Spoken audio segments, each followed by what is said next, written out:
What's up? Hey, how's it going? Doing good. Can you hear me well? Oh yeah, I can hear you perfectly. Good, then I fixed my problems. It must have been D20 or roll 20. Oh, you disabled the sound and stuff this time? Oh yeah, I disabled the video and the audio.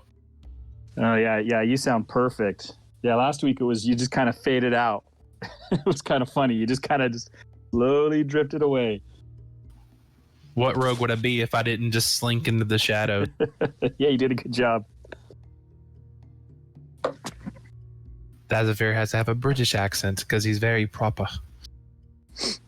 I'm not good at accents, so I try.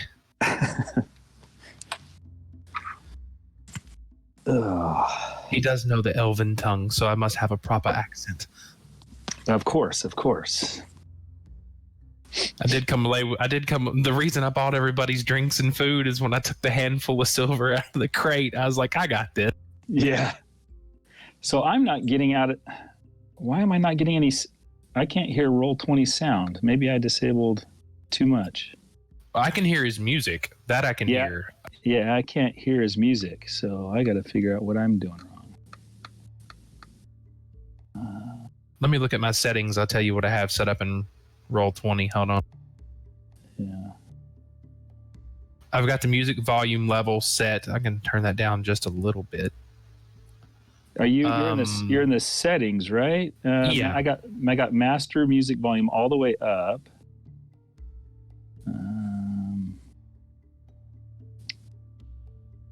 I have it set to my audio output. Now, video and audio outputs, it does say default because I'm using the Artist Pro headset. So it's playing the output, but the audio input and video input sources are disabled. Yeah, mine are all disabled. Well, don't disable the audio output source. Yeah, I don't know how I disabled it. So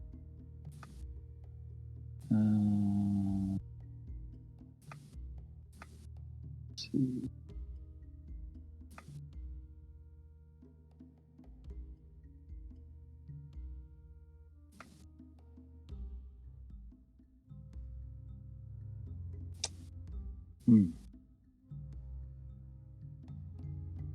Whoever Barnowl's character is, looks like he's not playing with us tonight. Yeah.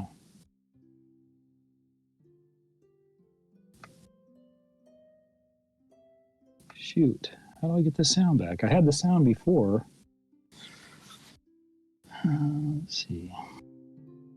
What's it showing as your output source? It says none. And I don't know how to change that. Well, you know what? I'm on a laptop, so I'm not at home. I'm traveling this week, so I brought my laptop, but I should still get it out of my speakers. And I got my speakers all the way up. Yeah, I'm on a laptop. I just got my headset plugged into it though. So yeah, I'm doing Discord through my phone. I've got it separate. Okay, so if you're doing it through your speakers of your laptop, you should have a choice that says speakers at the very bottom, because mine says Realtek Audio, which would be the built-in sound drivers for my computer. Yeah, you're on the Roll20 settings, right? At the very bottom, it just says Web RTC Debug Log. Okay, what I'm looking at is under the settings, you got chat avatars. Then it says video plus audio chat options. Okay, hold on. Chat. Where are you seeing chat avatars? I'm not even. If under the Roll20 settings, like if you're in the game, are you already launched in the game? Yeah. Do I need to exit out of the game? No. Stay in the game. At the very top, you'll see your chat box, where your log is, the information circle, the audio file, the three dots and the lines, and then the settings. Yep. I see that. Underneath the settings gear, click on it. Uh-huh. Okay, I did that. if you scroll down, it says My Settings. It shows your display name. Right. Keep scrolling down. Yep. Game Settings. Yep, I see that. Okay, under Game Settings, it should say Video plus Audio Chat Options. Yeah, and it says none. Well, I can't change it. That's odd. Yeah, that's what I'm saying. I'm not sure why it says none. Do you see where it says reconnect to chat and update settings on there? Does it say reconnect for you? Yeah, and I did that, and it's not doing anything. I wonder if I should just exit out and come back in. That might work. You could try that. Let's see what it does.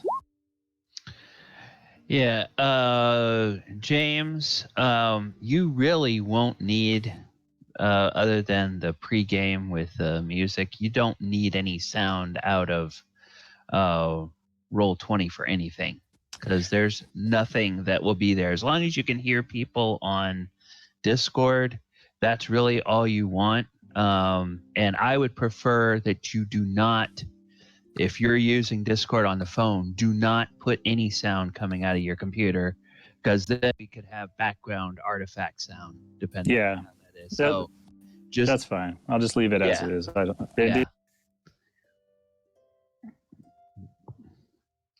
The only reason I put any music on pregame is partly just to verify when I fire up the OBS that there's actually sound coming through, and that I can see everything and whatnot.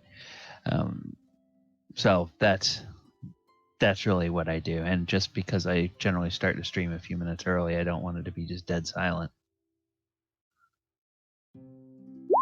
Fire. This. Test 1, 2. Am I coming through all right? That's nice. Yeah. Yeah, Shrek, whatever was going on last week, it seems like you fixed it this week.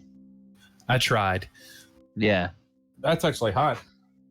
Let me see if you're still up from last time. Yeah, you are. Okay. So I got to turn your volume down now because you're coming in normal volume. That works for me.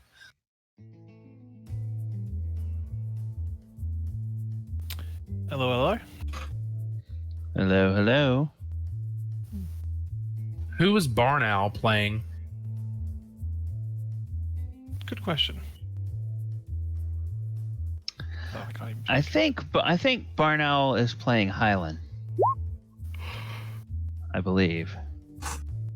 It'll take me a while to figure out everybody, but I believe he was Hylan.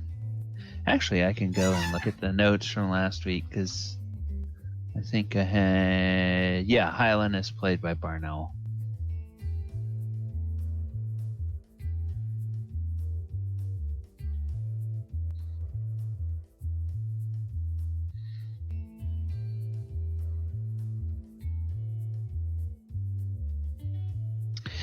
Yeah, and somebody commented in the Roll20 chat on the music, and this music is all stuff that's just right out of the Roll20 library.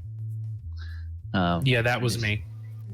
Yeah, I use that just because it's all basically it's all pod safe, if you will, copyright fine. Nobody gets uptight about using it because it's part of the Roll20 library.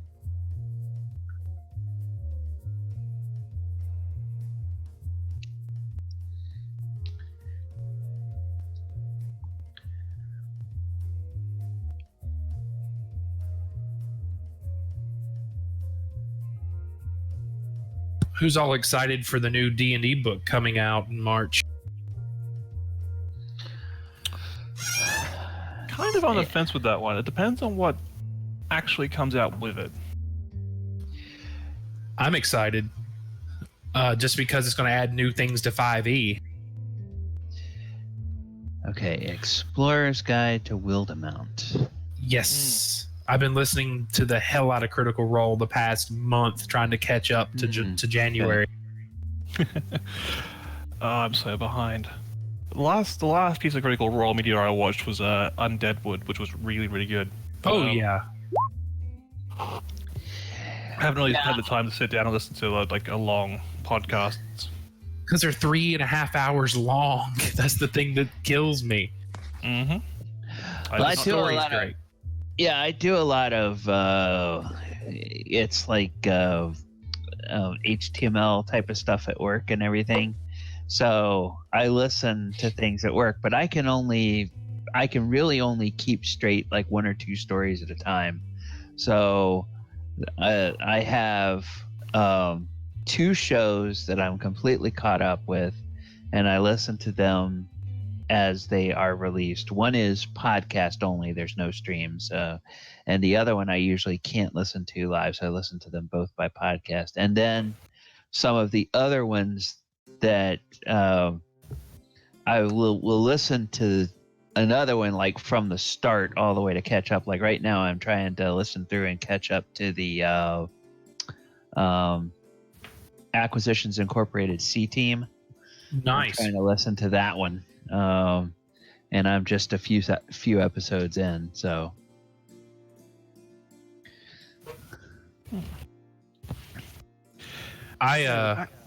NADPod's one I listen to a lot, which is Brian Murphy. He's a great DM. And then I listen to The Adventure Zone. The McLemore family is great. Yeah, McElroy. McElroy's, I don't want to say McElroy family. And then, like I said, Crit Roll, I've just been trying to play catch up. And it's so hard because, like I said, 3.5 hours an episode drives me nuts. Yeah. There's 200 episodes now? 200 plus?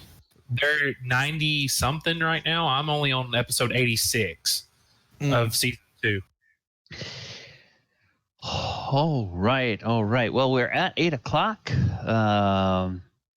I am DM Gallibond. It looks like we have most folks. I'm just going to double check who we have in the Discord.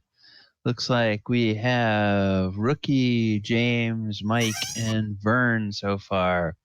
I think we have all of you same folks on the Roll20. So we will go ahead and we will get started, and we will let other people catch up as they wander in.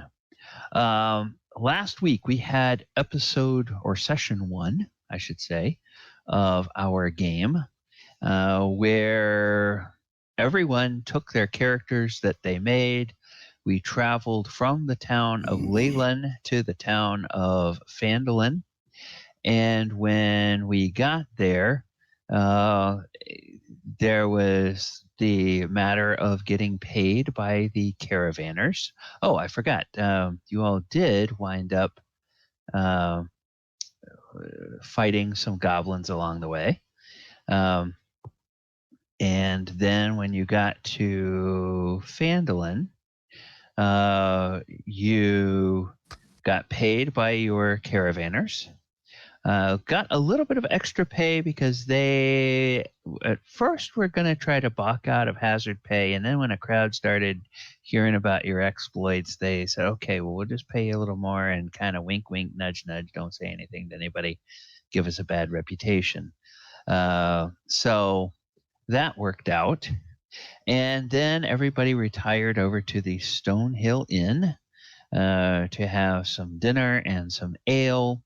And you were listening to the proprietor tell you about Harbin Wester, the town master, and how he's become a virtual shut-in in his own office because he is afraid of the dragon. And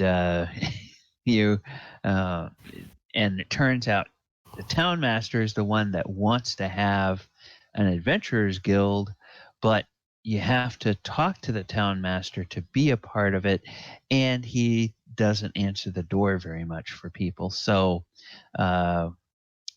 the innkeeper had suggested perhaps a plate of his wife's cookies, but those cookies look really good. And the cliffhanger we had was whether the party was going to sit there and eat the plate of cookies and worry about the townmaster in the morning, or whether they were going to try to rouse the townmaster tonight and see what else might be going on. Now, Finn, your practiced eyes are telling you, or have shown, that over in the corner of this inn, tucked kind of underneath the stairs leading up to the second landing, is a small little performance space where a musician or 2 or 3 musicians might be able to stand and perform, or where somebody might be able to tell stories, or recite poetry or whatever type of thing. And currently there doesn't appear to be anybody there providing entertainment. Now, it is still, kind of dusk, so it's early. But right now there's that opportunity. And so let me start with you, Finn, since you're actually first on my list on the whoa, okay. Go away. Please close your microphone. Somebody has horrible sound in the background. It sounds like you're strangling a cat through a squeaky desk chair. So please, whoever is doing that. I believe it's Vernon. Yeah. The chair? Well, there was like I didn't sound like those music from like the next room over. Yeah. Well, it was like, it was a long, extended squeak, like something very, very slow. So if that is a chair, please try to sit still. But Finn, let's start with you. What would you like to do? You're sitting there in the inn and seeing what's going on. Yeah, where is the person that... Let's see, are we with ourselves only, or what we've got is the people in the... we've got the old man, we've got his wife, we've got... Yeah. She's there because a plate of cookies came out. You really haven't seen her. Okay. The innkeeper's there. There's few locals sitting around. There's maybe a couple of other folks that might be travelers. But mostly this is kind of a mining town. There's the Barthen's Provisions, there's the Lion Shield Coster, there's the mining exchange. So as the mines close up for the day, people will be coming in. This is kind of the epicenter of town life, is this particular inn here. So people will be coming by at some point. Okay, we've already started in with, nobody wants to see a show here right now. Nobody wants to see a show. Which he's saying too loudly. Finn, if you check the chat, man, I know. Copper or silver. It's like, hey, man, go put on a show for the great people. You might make a coin or two. Go put on a show. But he's talking way too loudly so that everybody hears me. Oh, you think I had to put on a show for these great people in this new city? Why not? And you'll notice a couple of people will look at your table and, okay. Yeah, okay. When he starts pulling out his attention, then we start with the liar, I would say, here. Okay. All right. Hey, this is Abinadom. For some reason, I couldn't hear anybody, and just realized that you guys were talking and I couldn't hear you. So I've just missed the last few minutes. Oh, okay. Can you hear us now? Yeah, I hear you perfectly. I don't know, because I had you separate from just on my phone. So whatever happened, Discord just muted my sound for some reason. Oh, okay.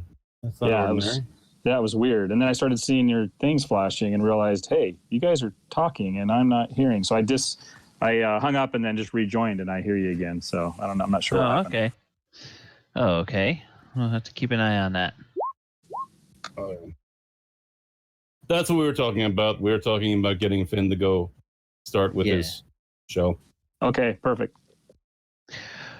Okay, so Finn gets up, tunes the lyre, plays a couple of tunes. You get some appreciative nods. What type of music is he playing? Is he playing like ballads? Is he playing like little jigs? Is he playing reels? What would he play? So a situation where they just got in there, a situation where that, I would say ballads at this point. Okay. Yeah, because we're at the top of we're at the last part of the evening where they just been all doing something. Yeah, that's going to be ballads because he's going to do ballads into storytelling is where he's going with this. Yeah. Okay. Well, you see one gentleman sitting over at the corner of the bar, and you play one of the ballads, and he just sort of puts his head down while he's listening to that, and then when you finish, he picks his head up and it looks, and you can see that you brought a tear to his eye with that particular ballad. And there are people clapping, and they're calling for more drinks. So the innkeeper seems happy with that, and he will send a serving maid around, and she identifies herself as Natalie, and she says, "Can I bring you an ale, sir?" Tell you what, I'm not done just yet. Why don't you bring it to that guy over there? Points to the guy that was crying. I'm just getting warmed up a little bit here. Oh, very well. Okay, thank you.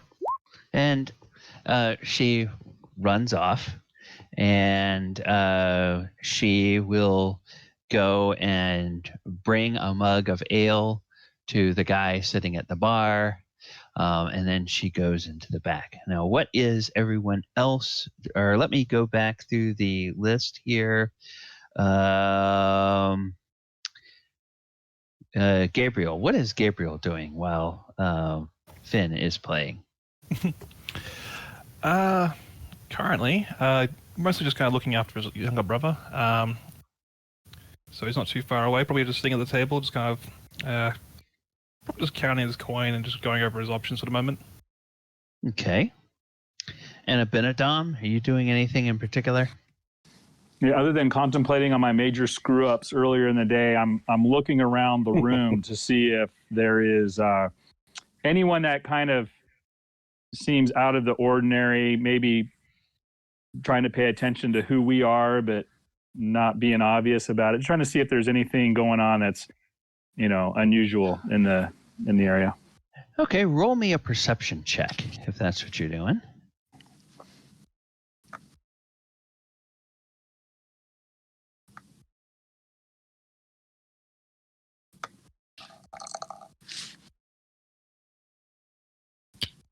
Oh, hold on. What am I doing here?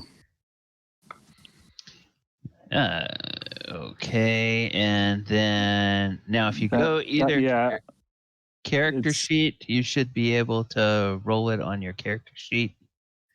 Or if you can't do that, then it's plus. I'm +3 on perception.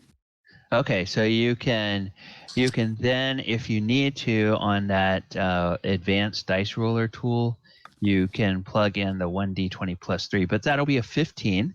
Okay, so 15 is pretty good. And with your roll, you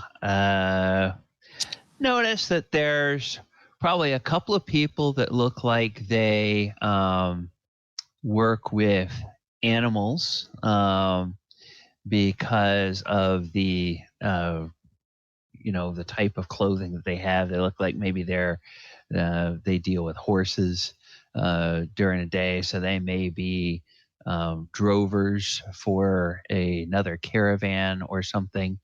You also see some people that look like they work maybe in one of the offices. There's a miners exchange. There's a couple of retail stores here. There's the Barthen's Provisions and the Lion Shield Coster, which is really kind of a chain of stores all up and down the Sword Coast that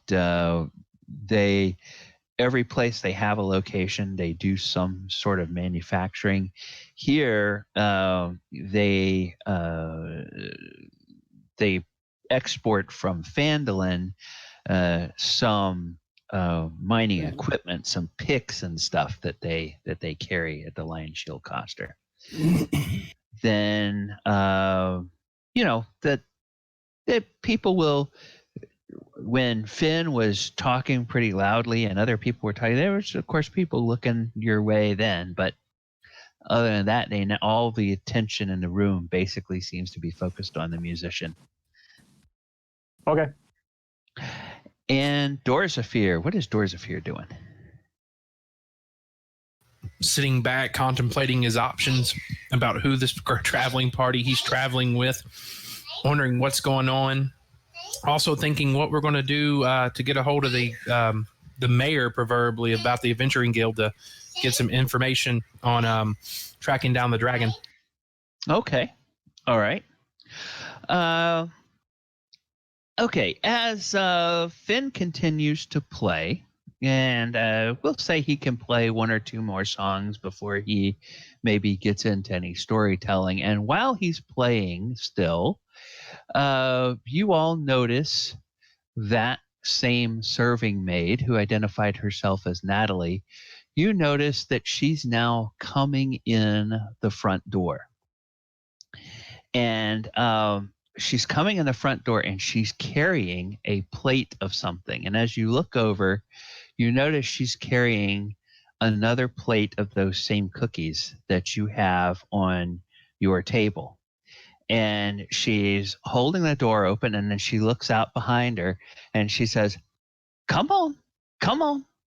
You know you want some. Come on. And then a hand reaches up to the door and she steps in.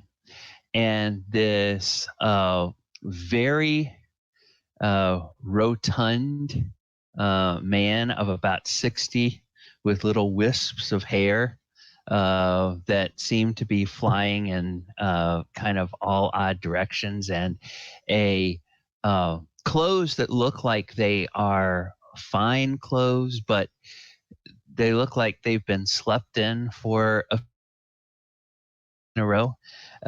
He comes into the door and he's looking around as he steps into the inn, looking around like he's about to be attacked by somebody.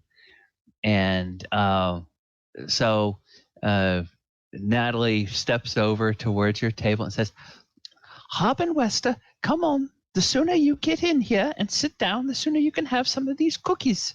You know you want some. And so he finally kind of realizes, he's there in front of people, including some of the townsfolk, and he sort of straightens his waistcoat a little bit and stands up and tries to recover as much dignity as he can. He kind of uses a hand to comb through his hair, and still a couple of wisps are flying all over the place. But he walks over, and then Natalie sets down the plate of cookies at your table and says, all right, Haben, have a seat here. I'll go get you a cup of wine. And she said, or he sits down and he says, thank you, Natalie, thank you. And then he sits down and and he looks at you all, and then he becomes very suspicious because he sees that you all have chilled mugs, and he kind of crosses his arms and he just sort of looks at you. He says, "Hello, I'm Harbin Wester, Town Master." Good evening. Good evening. Gabriel kind of looks over and was like, yes, we actually wanted to speak with you, so it seems. Oh. What do you want to speak with me about? Well, Ixnay on the DA. I whisper that to Gabriel. Ixnay on the Dragon A. Dragon. What do you know about done. Dragon? Well, we're actually wishing to partake in the Adventurers Guild that you are posting for, in hopes of slaying said beast. Oh, you say you want to hunt the dragon, do you? You want to hunt the dragon? Well, how do I know that one of you is not the dragon in disguise? How did those mugs get chilled? Oh, bloody hell. Our friend did that for us as a party favor. Just who doesn't like a nice cold drink? Oh, your friend. How well do you know your friend? How do you know he's not the dragon in disguise? Not that I have any money that would be worth a dragon stealing. That's not what I'm saying. Indeed. I've known my friend for about 100 years, as he's my brother. I trust him with my life.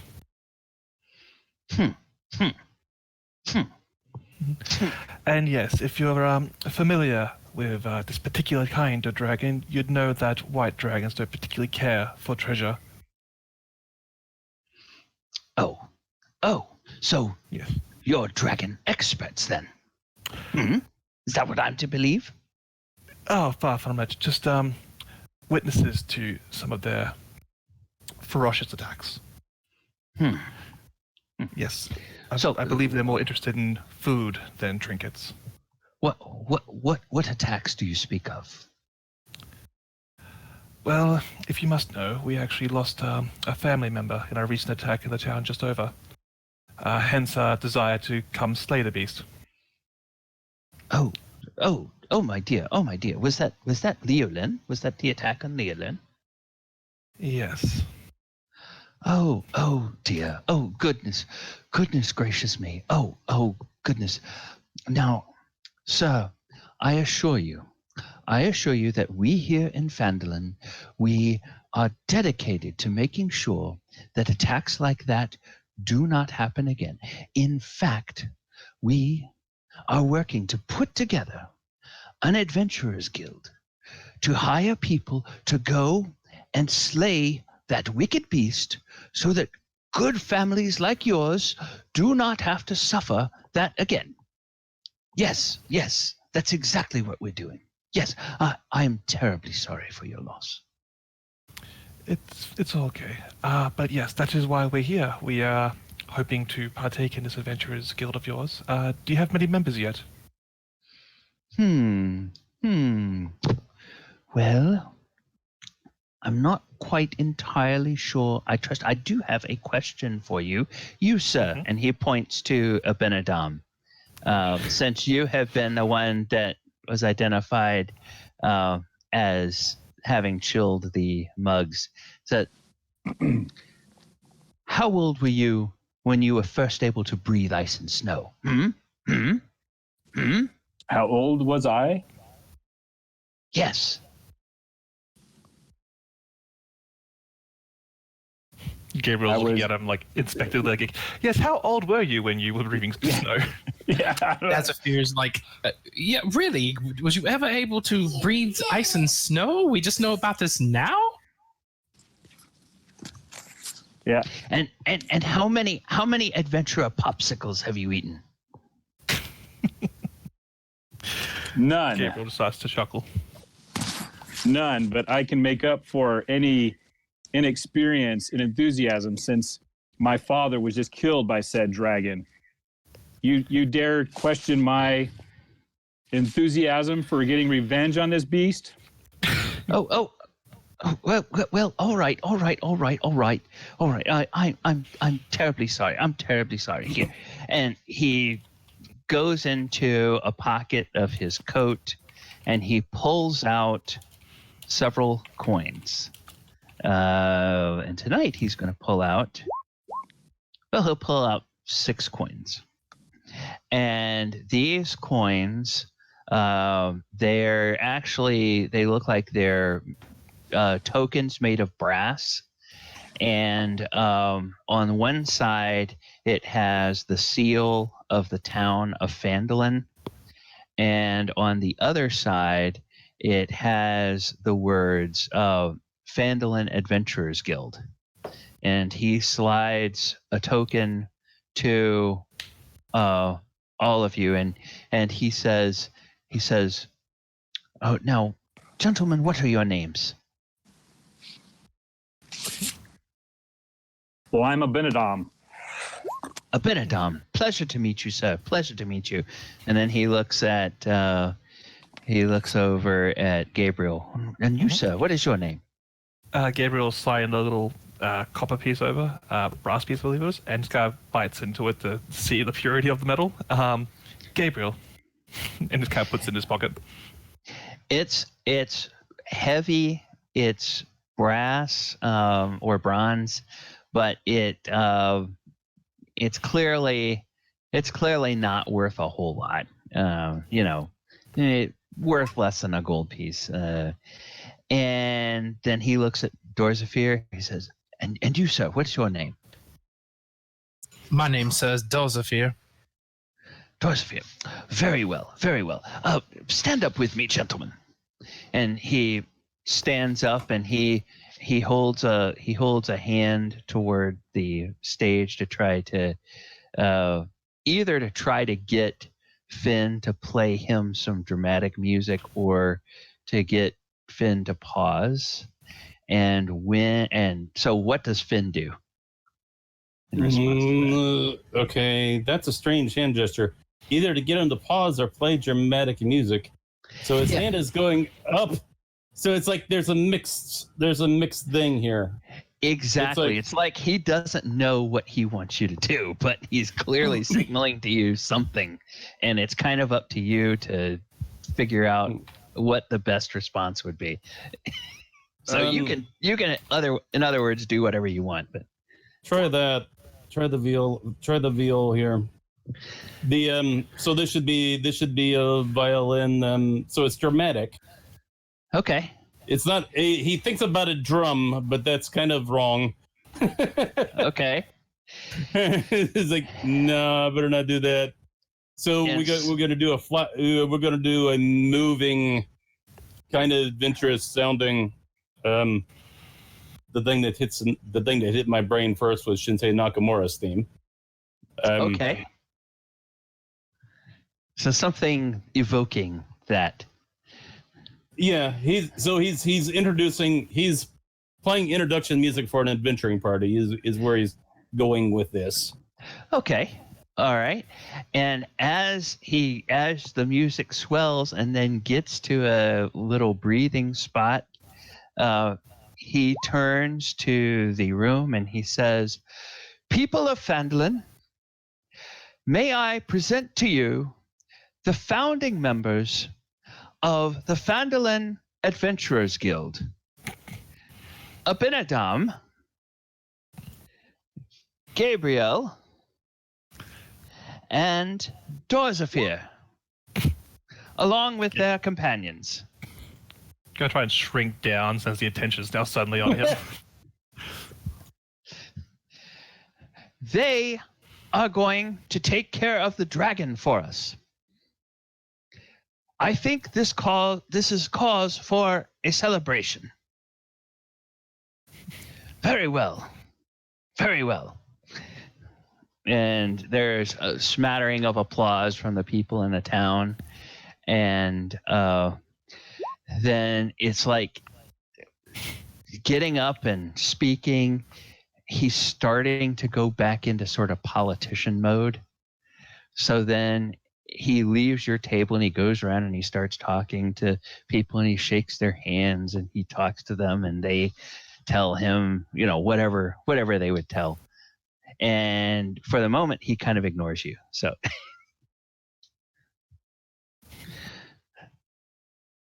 So Finn can go back to playing or whatever he was going to do, and he'll get, the response. And what are the three of you going to do next? That was easy. Yeah, I thought it was going to be a lot harder to track him down.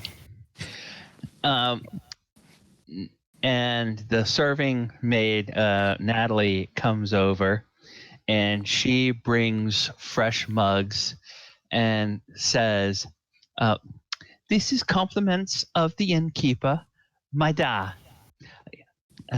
You see, I married the town master's son, Ari, and so I learned how to get him to come out when he's afraid of things, just simply by listening to stories from his wife, my Ari's mom." Is he particularly fearful, or just recently with a dragon? Oh, he has been very brave in the face of goblins and even the occasional orc raid, but this dragon has really got him on edge. In fact, his wife told me it's been 20 years since he was afraid, but she never told me what he was afraid of. But she did say what were his favorite foods. And ever since I've been a little girl, Harbin Wester has always appreciated the baked goods that come out of our kitchen here at the inn. So I knew if you all needed to talk to him, the easiest way might be just to get him to come over here.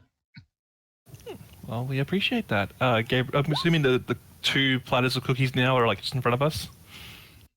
Yes, minus 2 or 3 that Harbin Wester picked up in his pudgy hands before he started going around talking to his constituents. Mm-hmm. Gabriel picks up a cookie and then nods towards her and takes a bite himself before also taking the drink. Okay. Yeah, the cookies are good. They're chocolate chip and peanut cookies. It's like they're, I suppose if you like that, they're very tasty. If you're not a big fan of those, well, okay. You've had worse cookies. Is Natalie still at the table? No. Did she walk away? Okay. She is circulating. If you can wave her over if you need her to come back over. Yeah, I just have a quick question for Natalie. So I try to get her attention to come back over.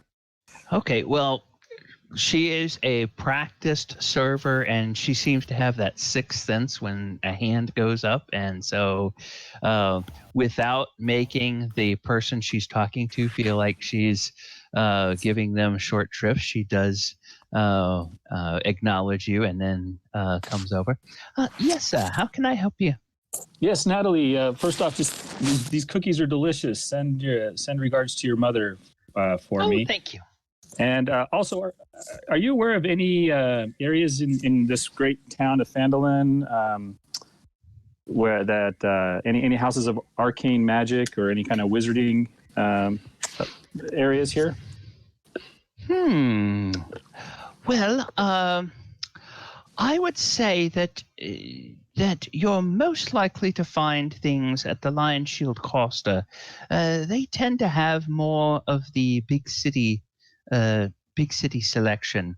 Now, Barthen's Provisions, they will they have everything that you need for a trek across the region, or for going into the mines.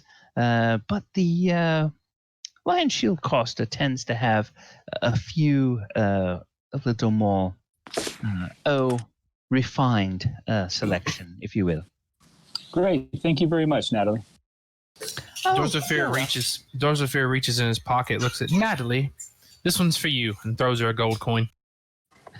Oh, thank you, sir. And she gives you a little curtsy and a smile. And she will go on about her duties, and she's with that tip, she's always very attentive to the level of ale in everybody's mug at the table, and when it looks like somebody is getting low, she'll verify if you need more. She won't drown you if when you decide you've had enough, but she won't let you go thirsty either. And then after a time, Harbin Wester will make his way back over. While all this is going on, Finn, anything in particular when you get to storytelling, anything that you any kind of tales that you're going to tell? Is it like adventure tales, or is it tales of long lost loves, or what sort of thing are you going to tell? No, I'm thinking about Sir George and the Dragon kind of thing. I'm thinking about ants working together kind of things. So it's working together, cooperation, and like dragon slaying tales in particular. Okay. And then you punctuate different points in the tale with dramatic music, or is it just all spoken word, or maybe a cappella song from time to time, if the story calls I think for there's it? kind of a variety of that. The only thing that really lends itself to the backdrop is the lyre. Okay. The viol doesn't really. I mean, I guess you get the occasional novelty with a drum, but you're not going to see that too much. And Okay. lyre just isn't that kind of story, unless maybe it's one of the cooperation sort of tales, but it's usually used for something else. Okay. All right. While all that is going on, Gabriel, Abinadom, Dorzaphir, anything else you all are doing? Not for the moment. Unless you guys have something in mind. No, I'm just Not at all. just sitting here relaxing. Okay. Well, after maybe a half hour or so of pressing the flesh and working his constituents, Harbin Wester will come back to the table, and he's now in full congenial town host politician mode. And he says, "Oh, before I retire and go back home to see my lovely wife this evening, I did want to let you know about 3 people who have brought concerns to me that they would like the Adventurers Guild to look into. On the morrow, or if you happen to see her tonight, you might want to talk to Halia Thornton. She's over at the Phandalin Miners Exchange. And then you might want to see Elmar Barthon. He's over at Barthon's Provisions. And actually, I believe now that you have these tokens, if you can tear old Toblin away, he might have something for you. He brought something to me just yesterday morning, and told me there was a concern that he had. So, is there anything else that you need from me right now, gentlemen?"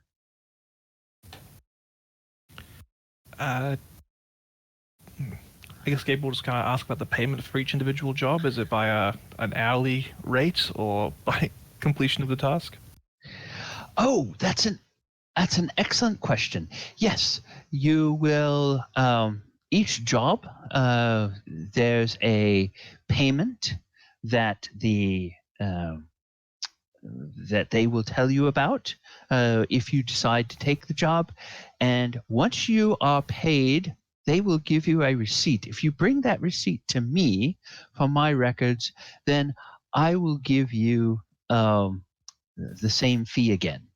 So, in other words, if they tell you that a job pays 25, you can come back and get 25 gold each from the person who gave you the job.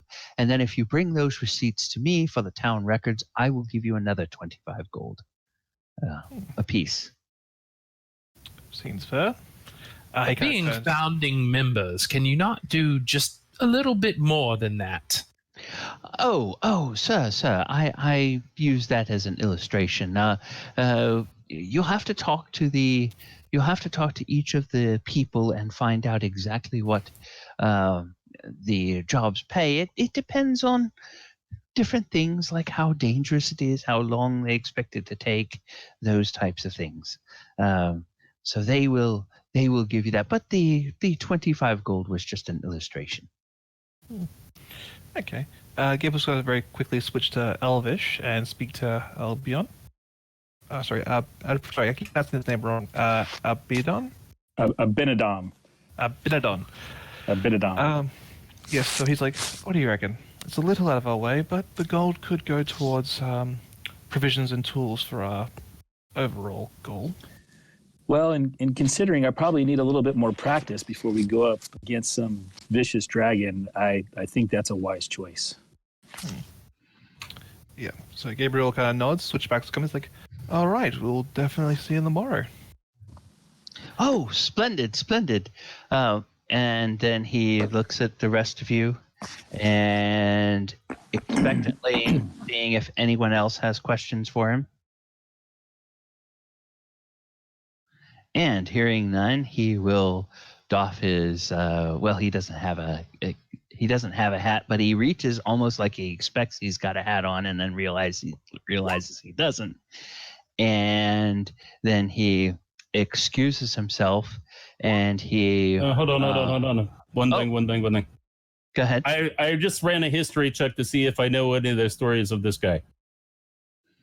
Oh, Harbin Wester. Let me double check the. Oh, that's very good. Yes, Harbin Wester. You know that Harbin Wester is the appointed town master. He made a lot of money as a younger man in banking in Waterdeep. And then he retired to what he called a country estate, which was this little town out here in Phandalin. And he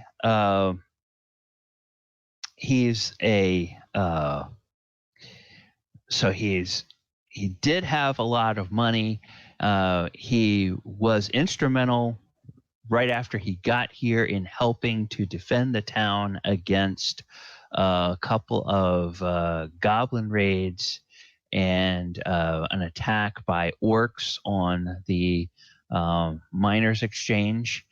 And he organized some people to be part of a town militia, and he became a little bit of a local legend during that time. And that's when people started pressuring him to be the town master.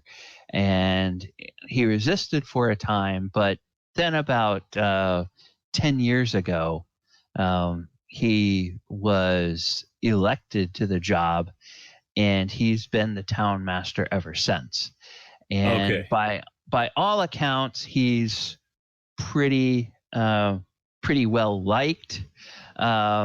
a bit eccentric. But he just basically keeps everything running smoothly in Phandalin, at least as much as he can. That's what I wanted. Perform that. The stuff about the battle with the orcs, goblins. Oh, okay. He'll start telling that tale. Okay. All right. As he's starting to walk out, but then he hears this tale, and he's kind of stirred for a moment, and he goes and he sits down at a little table near the door by himself. And as you tell the tale about the orc attack, you can see that every now and then a few people in the room turn over and look towards the town master, and they sort of raise a little mug to him. He's beaming broadly, kind of despite himself as you tell this tale. And whether you actually are using his name or not, but he's clearly remembering kind of the glory days of being a young sort of adventurer himself, and the successes as close to an adventurer as he ever came, really, in helping the town fight off these attacks. And he listens to the tale, and when you finish, he applauds just as loudly as everybody else. And he will say, do you stay up there and go into another tale, or do you come off the stage that point, or what? He's going to go back. He's going to come off the stage and go into the party at that point. That's going to have to end the set. You can't go further than that in a single set anyway. Okay. All right. Well, then, when you step over to your friends, Harbin Wester will come over to you, and he will vigorously shake your hand. And, it's one of those kind of a little bit sweaty, a little bit meaty, and he puts his other hand kind of over your hand and vigorously shakes it. And all the time he's shaking it, he's thanking you for your wonderful telling and raising the spirits of the townsfolk, and just very confident that you and your companions will vanquish this horrible threat to the town. And he has all the confidence in you. And he thanks you again. And then he steps back, and he straightens his coat a little bit, and he turns around and he starts to head off, unless anybody has anything to say to him at that point.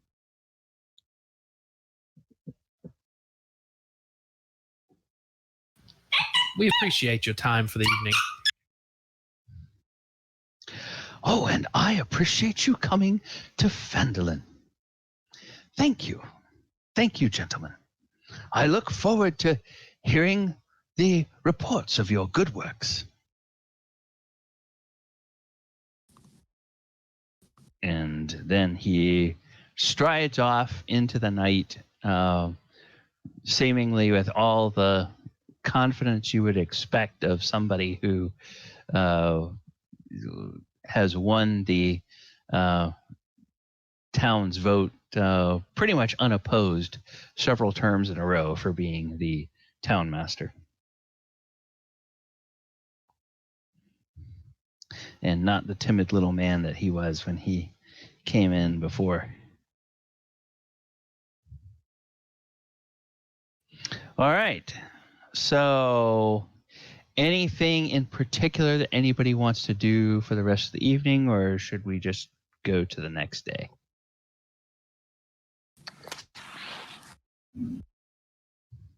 When you say next day, we're just going to assume we're all going to get a room for the night, and then we're just going to flash forward to tomorrow. Yes. Now, one thing I do want to say, about how many more sets do you think Finn would play for the evening? This is all kind of situational. Did you put up some descriptions of your NPCs? I get you confused with somebody else. I just did some maybe brief information about some of the people you met during that time. I really didn't talk a whole lot about the people in the town, other than mentioning a few minutes ago the types of folks that might come in. As the evening goes on and everybody gets done with the mines for the day, and in the fields of the orchard and the farm that's nearby, those folks will all drift in, and they clearly are a little bit more rowdy bunch, and they will call for jigs or reels, and if you play those, they will happily get up and dance. A lot of them poorly, and some of the men will dance with some of the serving maids or with their wives, or sometimes it's like clearly fathers and daughters and stuff like that are dancing, or husbands and wives that are there for the evening. All right. So there are three things at least on the agenda here. One is going to chat up the waitress. One is possibly he's going to see if he can make a contact with the guy, the guy that was responding to him. And then it's like, if the party is staying, then we can start thinking about other sets. So he's got to hit the social points first. Okay. Then let me just double check with the others. Gabriel, anything particular you want to do through the evening? Not particularly. Okay. Abinadom, what about you? In Elvish, I'm gonna look to Gabriel. I'm gonna say in Elvish, hey, I'm thinking about letting Bandit go out and do some recon while we're sitting here. If you just want to keep an eye on me while I sit next to you, I'm gonna let Bandit out the door and have him kind of scout out the area, just get a lay of the land. What do you think? Are we still in the main area, or we've gone to a room now? Well, you all are still in the common room at this point, I'm guessing. Yeah, we'll just kind of walk out, and I'll let the owl loose and then walk back into and sit back down. Or we can go grab a room. What do you think? Either way should work. However long you want to use the owl for, I'm happy to kind of just watch around. Just probably for 30 minutes to an hour, just to kind of see if anything's going on. What time is it right now? Oh, by the time evening? he leaves, no. It was about dusk by the time he walked in. It's probably, an hour after sunset, or by the time he leaves. So the night is still fairly young.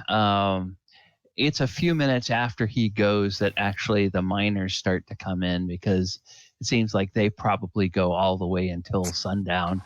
And then they finally come, and they may have stopped by their houses and washed up a little bit before they head to the inn for a late dinner and some drinks. Okay. Yeah, because the owl's got some night vision, so that's. Oh yeah. It shouldn't. Yeah, so probably just for as long as we're gonna sit here, I'd rather just have my owl out, and I'm just gonna kind of just see what's going on. Mm-hmm. Okay. All right, and Dorzaphir, anything in particular you want to be doing? I was thinking, is there a thieves guild in this town? You will have to maybe see if there's. Go ahead and make a perception check. See if there's anybody that looks like they might be able to tell you about such things.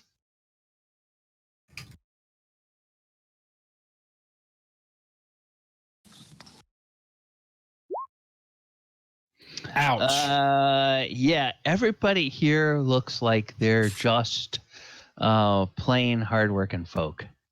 There's nobody that looks like they're kind of a shifty looking character. In fact, a lot of them probably look like they're easy marks, depending on what kind of shenanigans Dorzaphir is interested in getting up to. Is Finn still on stage? He's going to be on and off. He'll come and drink a little bit, and then he'll go and he'll play. He seems to have a sense of timing as the crowd gets to a certain point. He can kind of tell when is the perfect time to go and play, and then he's got other social things he wants to do, so he'll be off the stage doing those. Yeah, so he's shaking for information. He's shaking for context. So, yeah. That's what I was going to walk up to you, Finn. Be like, well, Finn, I need you to do me a favor. What's that, bro? Keep playing to your heart's content. Shake these people for every dime they have. Put out, you know what? Do you have, take your case and lay it in front of the stage and just say, donations welcome to the new adventuring guild. Just whatever it takes to make a coin, and we'll go from there.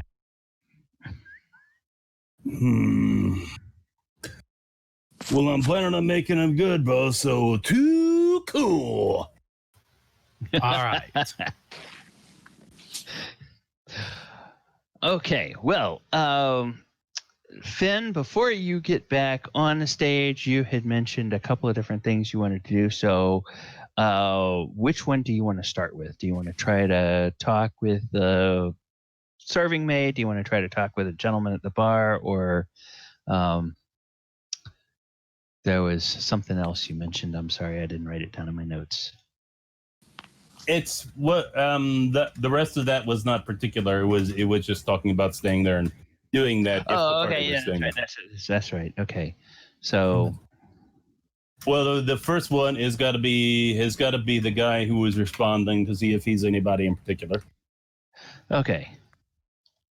All right. So you take the opportunity while you're in that break to go over to the bar and refill your mug, and the gentleman is sitting there, and so you walk up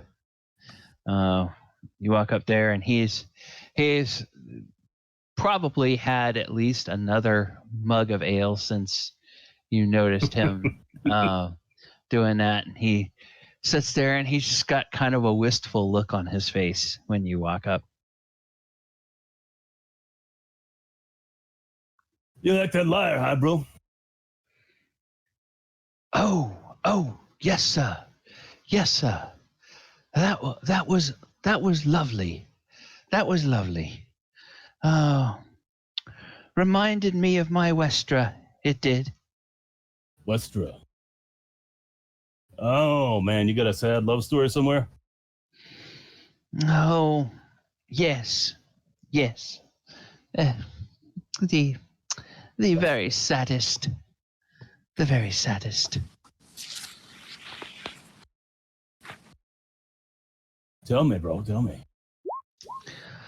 Oh, well, when I was young, I met this lovely lass, Westra, and we fell in love. It was, springtime, and everything was beautiful. The blossoms and the flowers were nowhere near as lovely as the blossoms in her cheeks, and she was such a light, and we were very, very happy, and we were married not many months after we met, and not long after that we were expecting our first babe. And well, as these things go, it turns out that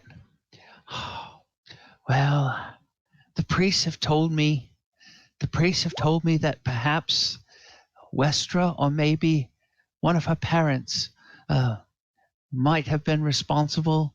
They might have been seduced by some dark power or something, but whatever it was, a sickness came over her. And first it took the baby in her, and then it took my Westra. oh. And I'll never be happy again. And then he kind of holds his mug out towards the innkeeper, and the innkeeper comes over and takes his empty mug and slides another mug into his hand, or in front of him, and he's just it's so sad. West.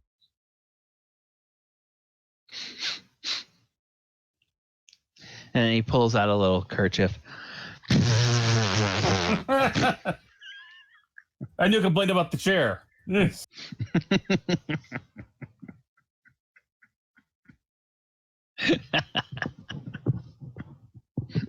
Tale of Westra. Where was this? Oh, it was right here in Phandalin, sir. Right here in Phandalin.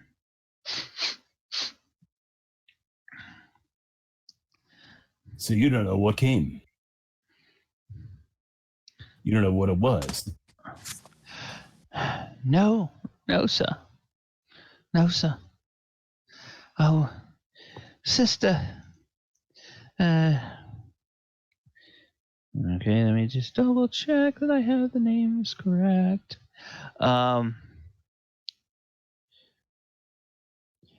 Sister, Sister Grail. She says, yeah, Sister Gabriel. I'm going to put this in chat for people's notes. Sister Gabriel, she's over.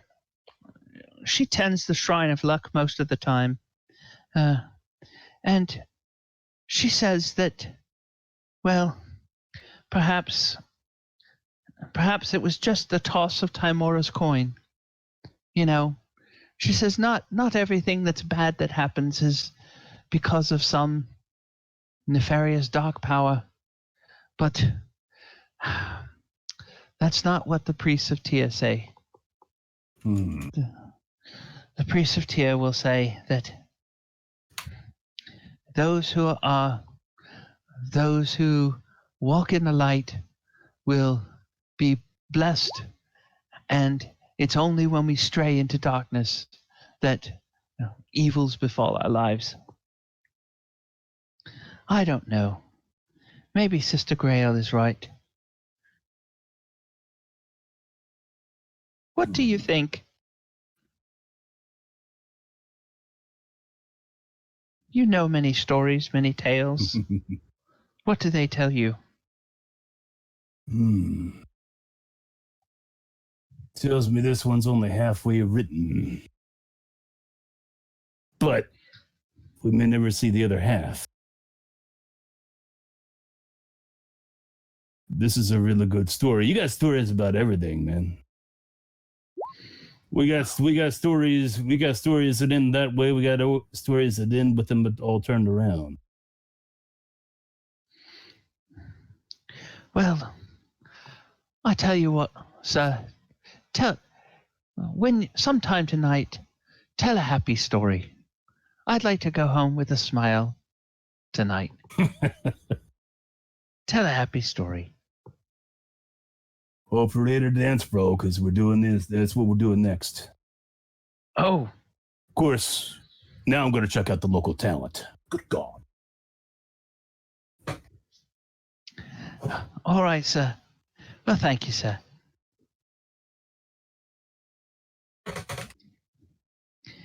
And so the waitress is a lot easier.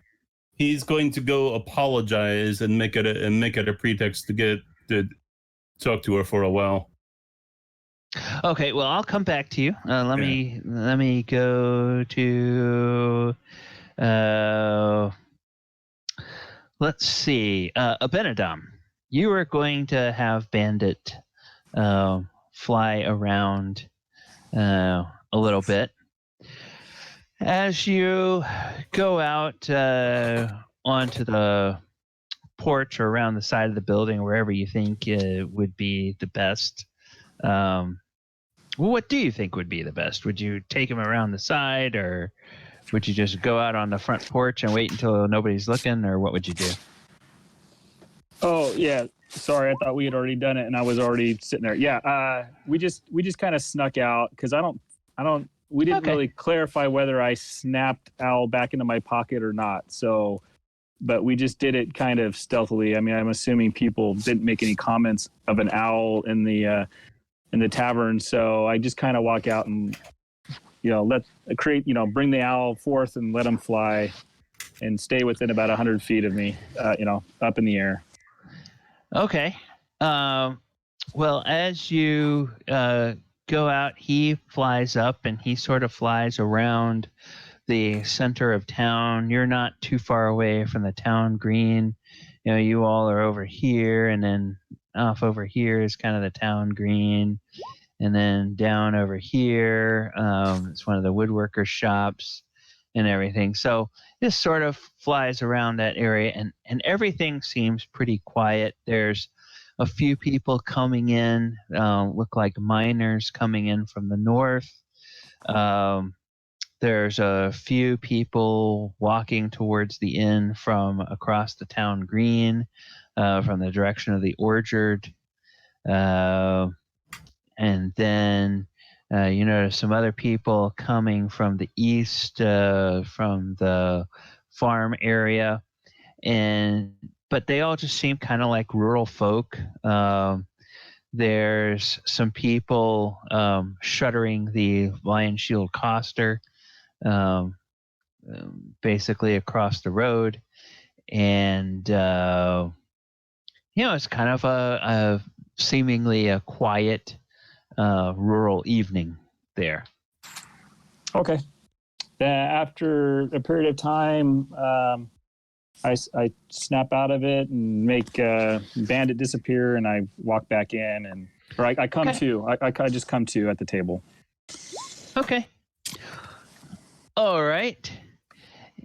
And so then, let's see. All right. Okay, Dorzaphir is kind of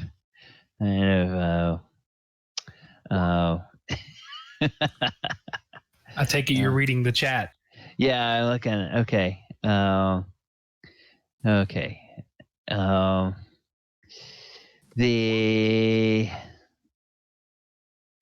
right. So anything in particular that Dorzaphir wants to do before we go back to the stage, or before we go back around to Finn again? No, just sitting there, trying to wake up Abinadom and say, hey, okay. Frost my mugs, will you? Okay. After a while, he finally comes to, and you realize that, well, I don't know whether you realize that faraway stare was not him falling asleep at the table, but he'll have to tell you what that was all about. Finn. So yes, you want to track down the serving maid. Yeah, but this doesn't have any particular point. This is with the pretense of apology because he didn't take the ale, flirting for recreation so that he can get back up and do the performance. So he's just trying to get his energy up a little bit this way. Oh, okay. So I don't have any game points like that need to be like. Okay. All right.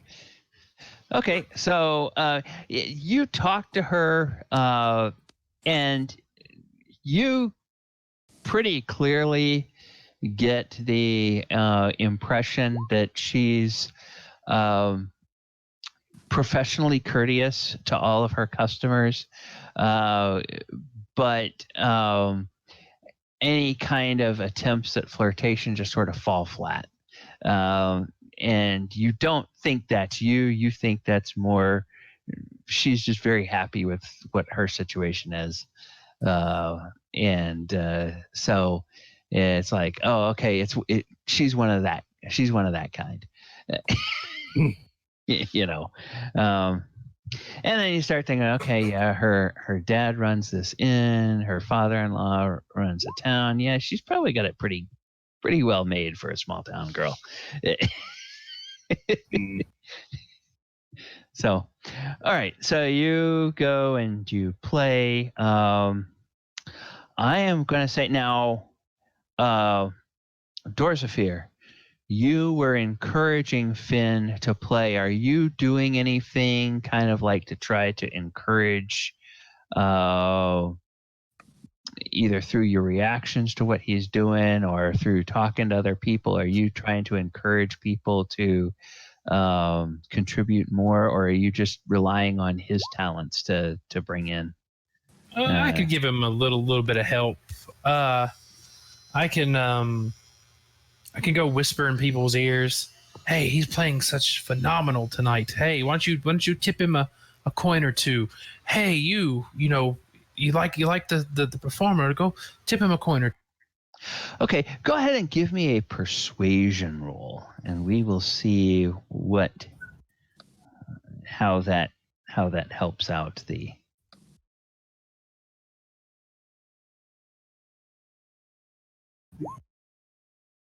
Oh yeah.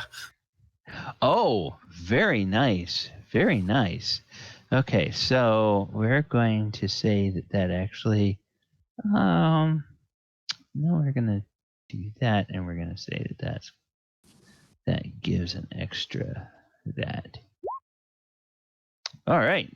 Okay. So, between all of the coppers, which is mostly coppers, and the silvers, and one or two gold pieces, by the time Finn finishes playing, there's a total of 12 gold in his instrument case. At the end of the night, which for a rural inn, that's pretty good. It's a pretty good night's haul. That would get everybody. That would get everybody in your party beds here for most of a month.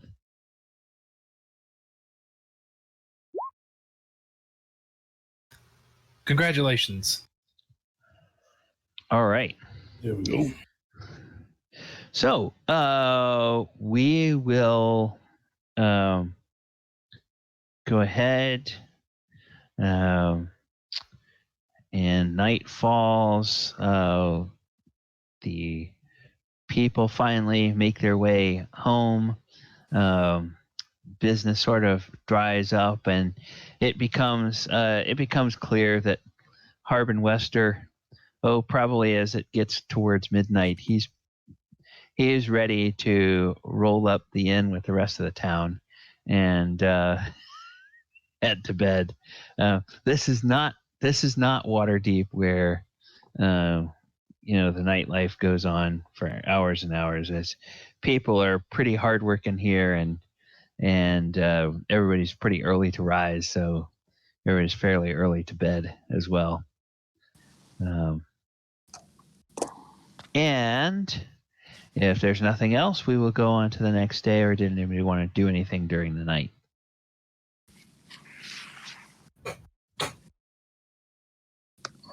I'm good.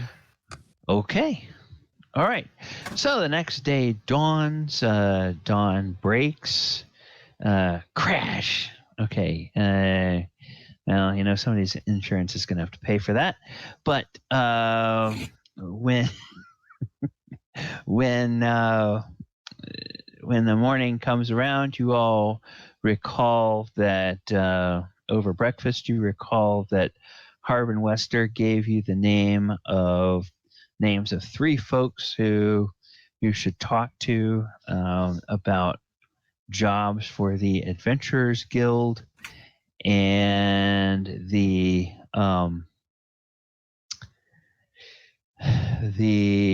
3 people are, one of them is Toblin Stonehill, the master of the inn.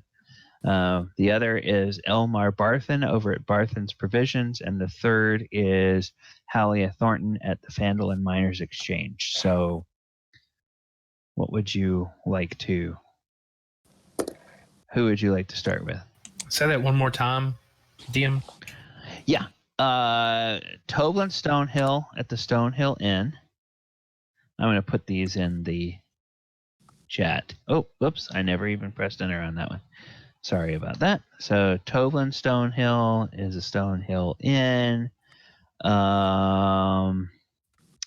Then there's Elmar Barthen at Barthen's Provisions. And then there's Halia Thornton at the Phandalin Miners Exchange. So those are the three people who basically have jobs for the New Adventurers Guild.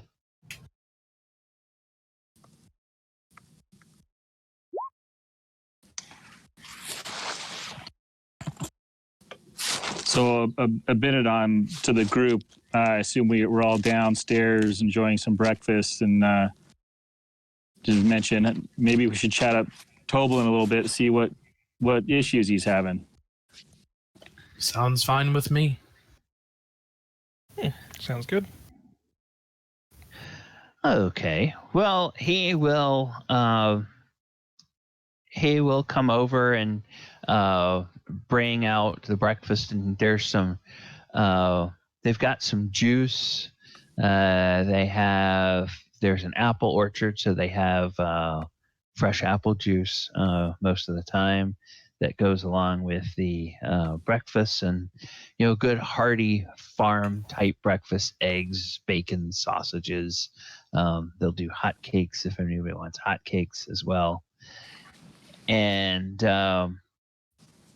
so he's there at the table. So who's covering breakfast since I covered dinner last night? Oh, I subtracted my fees out of my pocket, so for dinner. Oh no, I covered dinner and the first round of ale last night. In All right. DM, yes, I did subtract that cost out of my silver. Okay. All right. I'll cover breakfast. I'm the, since I'm the youngest and still trying to make up from yesterday's foibles, I'll cover everyone's breakfast. Okay. Someone has a guilt trip this morning, don't they? Yeah, it won't last for long. Make sure it doesn't. I'm sensing a little bit of animosity from you. What's going on? I slept on the wrong side of the bed. Don't take it too personal. I'm just that way with everybody. So Toblin, good sir, thank you for breakfast. This is wonderful. Oh, you're quite welcome. Quite welcome. Now, did I hear correctly that you're now members of the Adventurers Guild? Founding members. Oh, founding members. Oh, wonderful, wonderful. Yes, yes. Well, now that we have adventurers, there's something that's been on my mind lately, and I talked to Tobin about it I talked to the town master just a couple of mornings ago. We have a local midwife. She's named Adabra Gwyn, and she's an acolyte of Shantae, and she lives by herself in a stone windmill on the side of a hill a few miles away. Now, with these dragon sightings, I've been frightfully worried about her, and I just don't think it's safe for her to be alone. So, if you tell her, if you will go out to the windmill, urge Adabra to return to Phandalin, and tell her that we have the birthing room reserved for her here at the inn. and it's no charge to her if she will stay here until this dragon is dealt with. Cool gig. Sounds easy enough. Go to point A, collect a person, come back. Sounds simple. Easy pay. Yes. I'll pay each of you 25 gold if you will do that. And then I think did Harbin tell you that once you get the receipt, he can give you some additional payment? Yes. Gabriel's just going to look at him very suspiciously. 25 gold each. That's a lot of coin for a very simple errand. I feel like there's a part of this you're not telling us. Well, my good sir, Adabra Gwyn is a very important part of our community. I mean... Ooh, insight check on him. Insight check. Okay. 20. If you don't want to tell it to the group, you can always send it to me in chat. Yeah. She's actually a demon. We'll go have our souls eaten if we go out there. Yeah. I mean, that's a lot of money. Okay. Dorzaphir, you are okay. You're okay. Yeah, shuck his mic. All right. Yeah. All right. Sorry to surprise you with that, but when he started saying that, when he started saying that, I was like, I want to see what's up.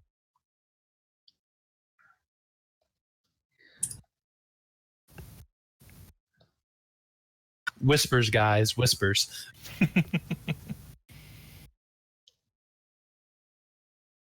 I just want to see if he's on the level. You think he would be, since we're, bringing him some cheer and happiness to his town. Okay, you should have a whisper in 10-4. Discord. Okay. All right. So he says, "Look, she's a very important part of our community. She helps to birth all of the new babes that the town has. I mean, she's the only trained midwife between here and Neverwinter." Have you tried to get her to come in previously? Well, she enjoys the solitude of being out there by her windmill. It's a nice, quiet, beautiful location. My wife and I, we sometimes picnic out in that part of the country, and it's really lovely out there. I can see why she likes it so much, but the now with the danger of the dragon, I just don't think it's safe for her to be there by herself. And is the windmill contained within the map that we have, or is it farther from what we know of Phandalin? It's a bit beyond the map of Phandalin. Yeah, it's a few miles. It's like maybe figure it'll take you like a half a day to get out there and a half day to get back. Okay. This doesn't seem like too much of a challenge, friends. I think it could be done. There's a challenge here somewhere. We can handle it. It's not that big a deal. Come on, we go and get the midwife and come back. Beginning to think the midwife doesn't want to live here.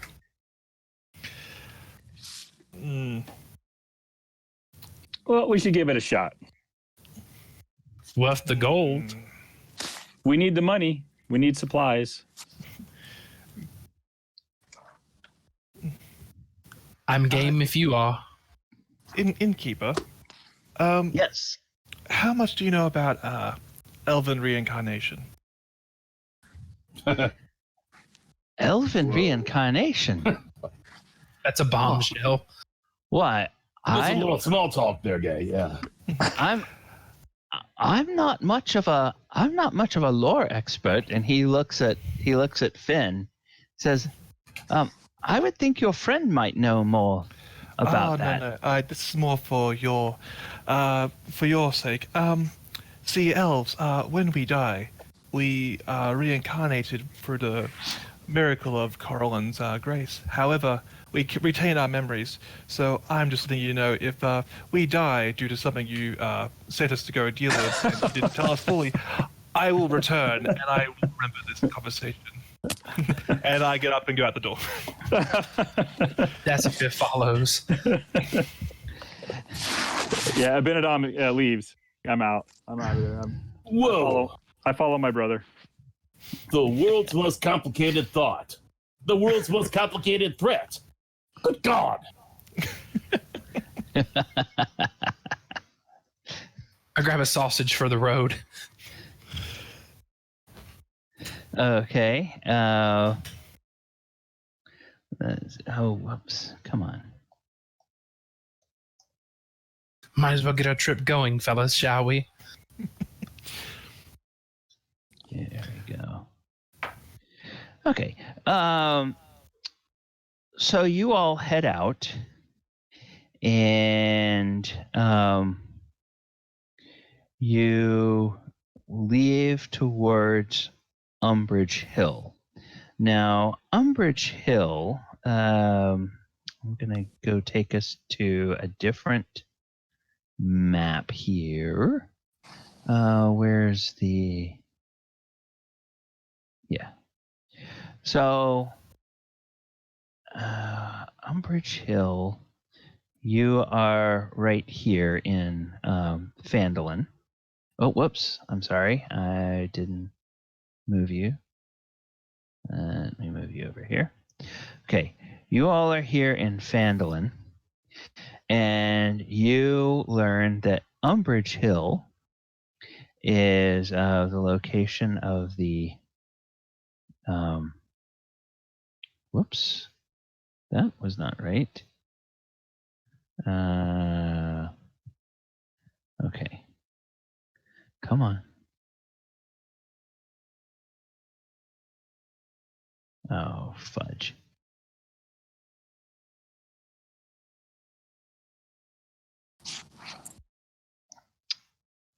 Come on. Okay, so Umbridge Hill is here.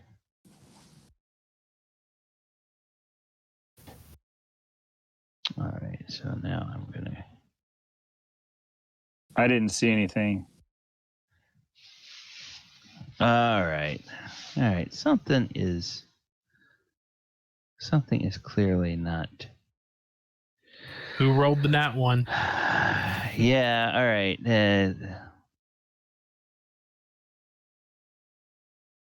DM, you said about a half a day's walk. There it goes. There we go. Okay. I see it now. I screwed up. I somehow moved the entire map to the token layer, and it was covering. Yes, exactly. Oops. So I knew something wasn't looking right. But yes, this is where Umbridge Hill is, a little bit to the south, and there's a footpath and a cart path that goes, but not really a road. So it looks like there's occasional travel out this way, but not anything. Now, anybody can give me a history check if you want to see what you may or may not have heard about Umbridge Hill.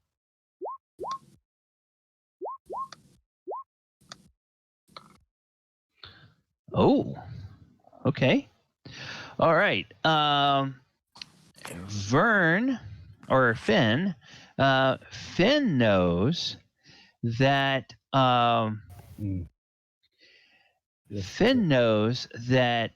there was something about a battle that happened here at Umbridge Hill. And he muses a little bit about that. And when he says that, Abinadom, you remember reading about it, that yes, it was two feuding dwarf clans that fought a pitched battle atop the hill. Now, neither one of you can remember, what caused their umbrage, but only the cairns of the dead now remain from that time. And the stone windmill is a later addition, but it's been around for at least 100 years, and it's kind of a local landmark in this area, and has been. So, as you get closer, you see the windmill ahead, and there's something that's not quite right about it as you get closer.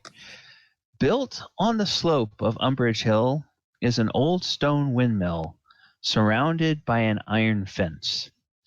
A large winged monster with a spiky tail is trying to knock down the windmill's front door. And as you get close enough to see, an upper story window raises up, and a woman leans her head out, and she says, please, help, please. And here we go again. This is the kind of thing they don't tell you about until they send you out. So we have a nice word with our innkeeper when we get back. Yes. We might ask for some more gold. And before we ask for some more gold, we're going to take a little break. I have just about 9:30, so let's come back at 9:40 or 40 after the hour, depending on what time zone you're in, and we will resume there. So I'm just going to put myself on mute and turn on some music for a few minutes, and then I'll be back. See you in 10. All right. See ya. This is going to be like a manticore or something, like something that we should not be fighting. We're going to die. No. We could just use diplomacy at it, you know? Maybe he's mad because she wouldn't give it up. Oh, Jesus.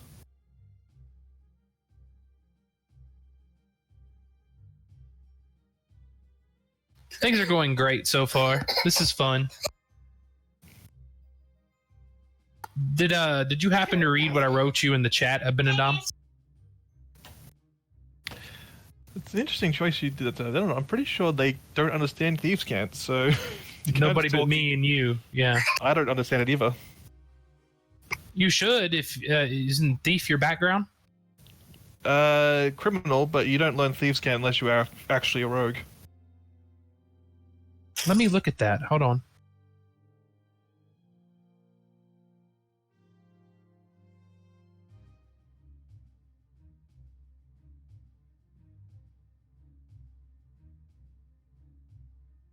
I thought you would understand that, having a criminal background. Hold on.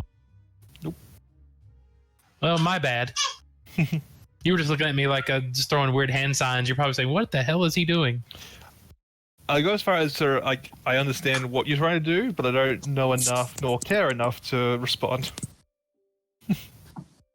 Hey, so were you thinking Abinadom was the competition you had before? Oh, yeah. Okay. I had an idea about it.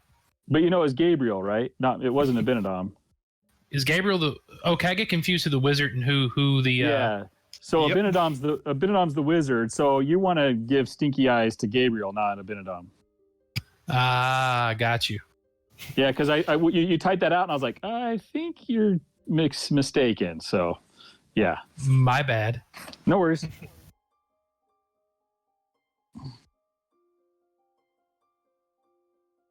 But wait, Abinadom was one that said his background is criminal. He would be Gabriel's the... Hold on. Gabriel is the one who left home and because he couldn't live up to the wizard family expectations. He wanted to do his own thing and kind of became a fighter and had all his that experience. Whereas Abinadom's the young elf wizard learning how to get along in the real world, and has not does not know much about the real life. So that makes sense now. That's why I shot out the dancing lights and almost hit Finn in the battle. So I'm making these mistakes, but we'll, quickly get better as time goes on. Well, I knew it was one of them. It was either Abinadom or Gabriel that was the one that always I have a score to settle with.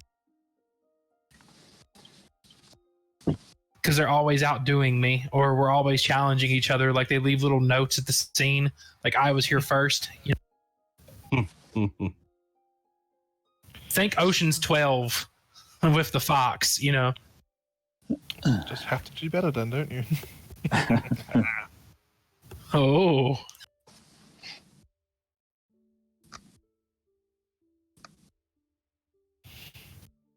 That works.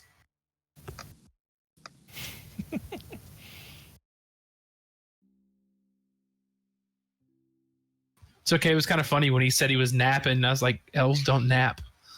I mean, trance, maybe. You don't know about that. That's what I meant. I know. I'm just messing with you. So you're playing Gabriel, right? Is that rookie? Yep.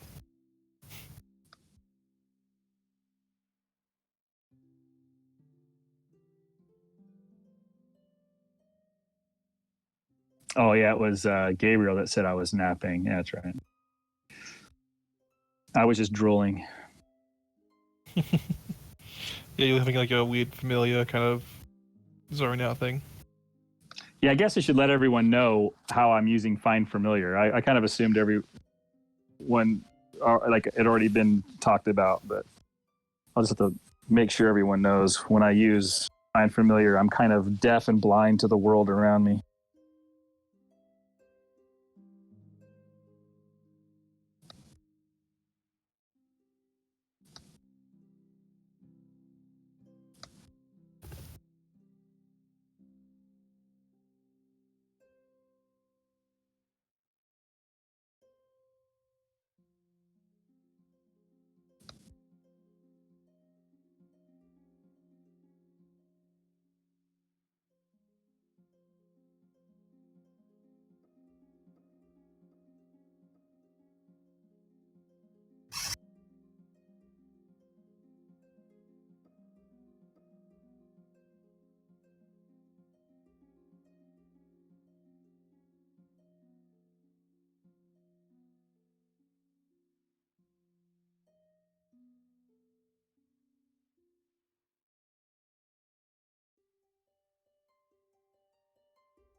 Wow.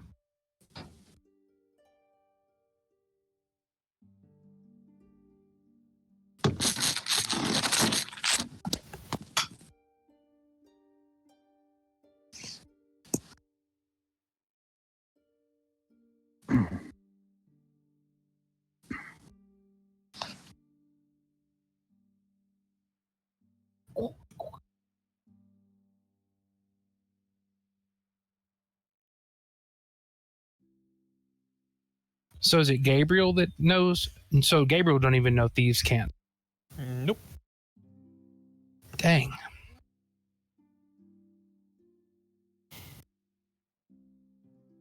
But now both of you know that I know Elvish. Yes. Yeah, and I think you had let me know that earlier.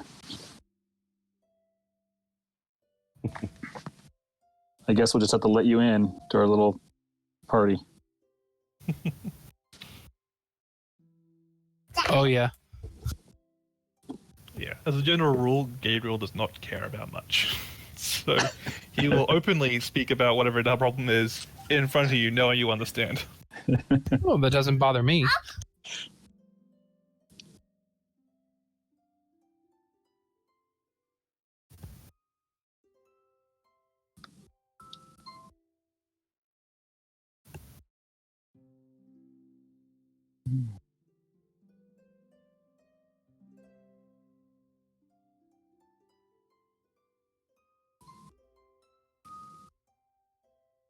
What's the breakdown here in the party? We currently have a fighter, a wizard, a rogue, a bard, I think. Yeah, that's me. Yeah. Uh, I believe we're missing up to 4 players right now. So Soulbond, Weasley, Barnowl, and Jack of all trades. Were they all in here last time? No. Barnow's the only one we're missing. Jack of all trades and no Soulbeard. I think those were guys that we were in Ken's thing before. And Weasley? Weasley, I'm pretty sure, was in our game. I think so. But Jack of all trades and the other one, we were in a one-shot with Ken for Black Friday. Fair. But yeah, I'm pretty sure they were a barbarian and battle master, respectively. Can't quite remember. I thought we had a cleric. Do we not have a cleric? No, we do have a cleric. Is Barnowl the cleric? Possibly. Yeah, that's right. There was a war cleric of like Moradin or whatever. So yeah, it's 2 dwarves that bring yours. We have 2 dwarves, 2 humans, and 2 elves. So Yep. there's 6 of us. Yep. And right now we're missing the cleric. So if we get hurt, we're in trouble. I guess Ken might have to play the cleric. Yeah, hey, all right. I'm back, and let me move us to the map of what we... Oh, crap. A black hole! It's a total black wall. This is... I do not like... To exist. Yeah, I do not like... Okay, and you'll probably have to refresh your Roll20 again to see... No? Okay, well... there it is. Okay, good. That will work. If you just refresh your desktop, you should now see the... and I'm going to resize the map and bring us to where we can see everything that's going on. Okay. I'm putting you a bit away, but down now. Does everybody see the map now? Are you wanting to show us what's in that stone area? Oh, it is a manticore. We are gonna die. Okay. Yes, because this is daytime. It's wide open.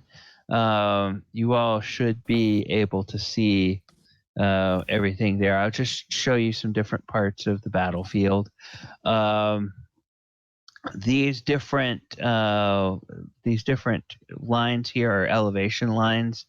So this line here is like the 40-foot elevation. These are some cairns from the stories that you all have heard of the old dwarf battle.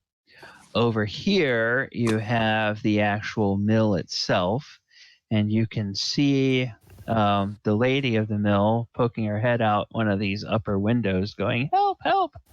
And there is, in fact, a large monster looking like it is attacking the mill there. Now, at the moment, it appears to be very much focused on the mill itself. So let me go ahead and set the scene a little bit.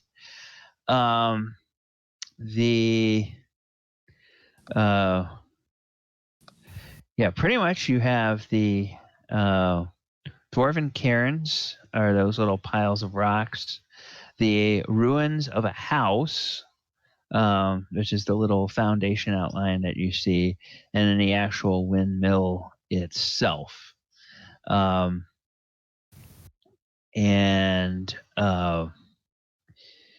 there is a she's up on what looks like either the second or perhaps the third floor of the windmill at the window, rather frantic. So from your vantage point, what would you guys like to do? Because right now the creature doesn't look like it can see you, or it's not noticed you yet. And I guess we're high enough that we can see down over. We can see down over these walls here. Yeah. Okay. So this area is about a 40-foot elevation. Down here is 30 feet. This is like 20 feet. So you're kind of up a little bit, and then you're looking down towards the windmill, but you can kind of hide behind these piles of rocks if you want to try to attack the thing from range. Those would provide cover for you to at least get off an initial volley of attacks and see what happens there. Okay. What do you think, guys? If y'all just want to say, nope, not today. Sorry, Not lady. today, Satan. Off we go. Later. I think we might need a little hazard pay on this one. That's the assumption that we would survive an engagement with this thing. I do say, are you familiar with what a manticore is? Go ahead and make me a make me a survival check to see if you know anything about the lore of manticores. Yeah, probably not. That's an ugly looking lion. Lion.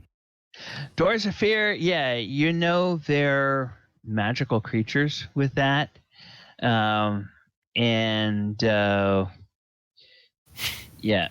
Finn, It's obviously a cat. You've told about 8 different, about 8 different varieties of manticores from your tales, and you have no idea which one is accurate. Abinadom, the thing that you know about a manticore that might be pertinent is that obviously it can fly, but though that spiky tail, you've actually heard that it can use those spikes kind of as ranged weapons, and it can shoot those spikes out at distant targets, so that it doesn't necessarily have to be right up on something to attack it. That's what you've heard. Hey guys, this guy can just hop up and throw spikes at us. Well, he's also got wings. He can clearly fly too. So well, fly. He can fly up, throw those things at us, and drop back down if he wanted. I'm gonna go gesture to an arrow I have. I'm like, yeah, I can do the same. So there's currently only 4 of us now, right? At the moment, yes.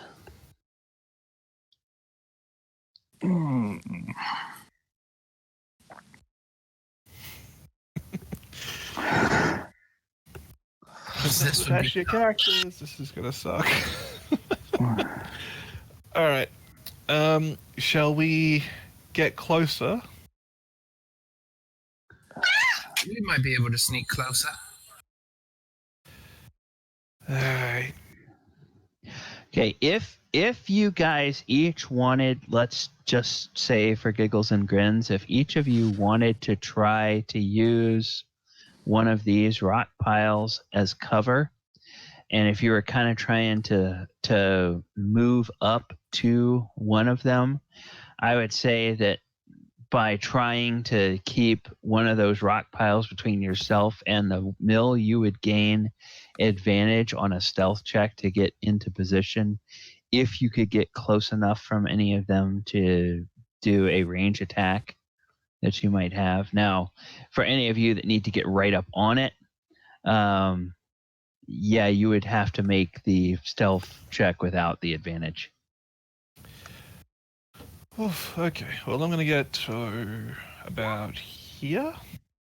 Okay. Let's go with stealth. Okay. So 14, you move up there, and yeah, you can get up there, and you don't think it's noticed you. Rookie, Gabriel, where is Gabriel trying to get to? Here. Oh, okay. I'm sorry. Dorzaphir, where's Dorzaphir trying to get to?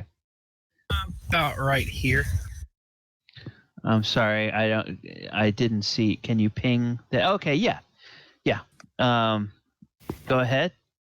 You don't think it saw you with your roll? Abinadom, where are you going to try to get to?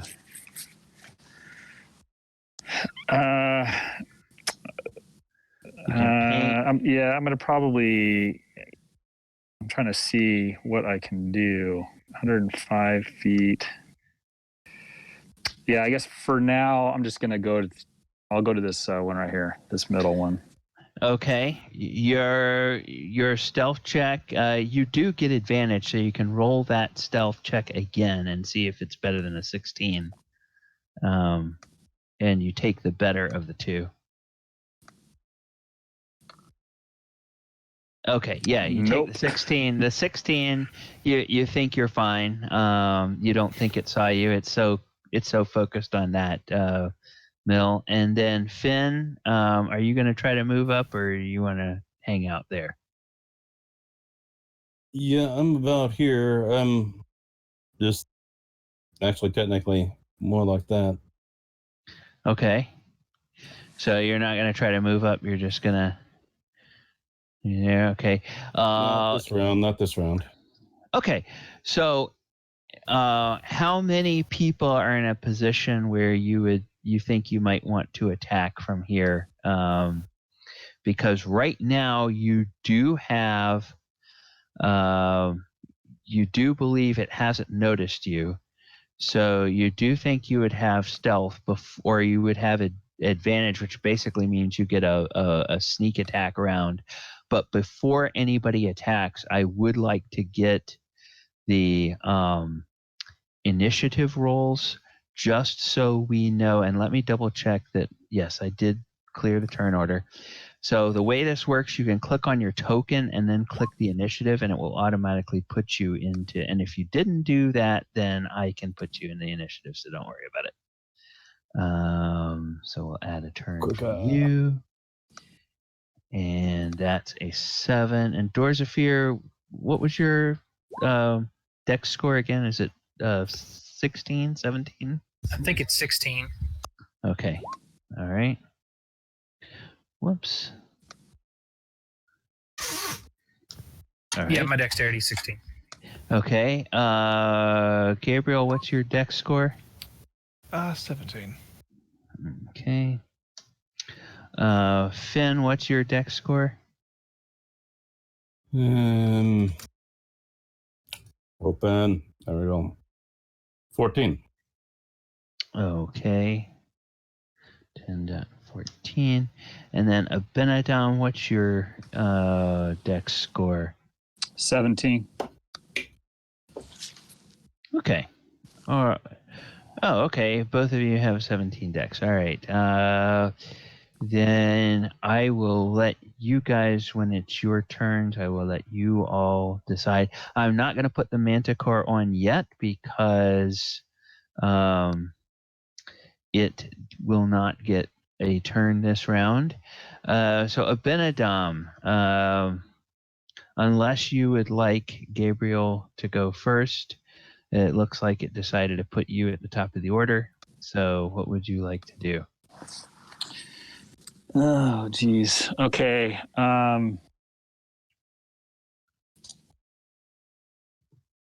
I should have moved closer.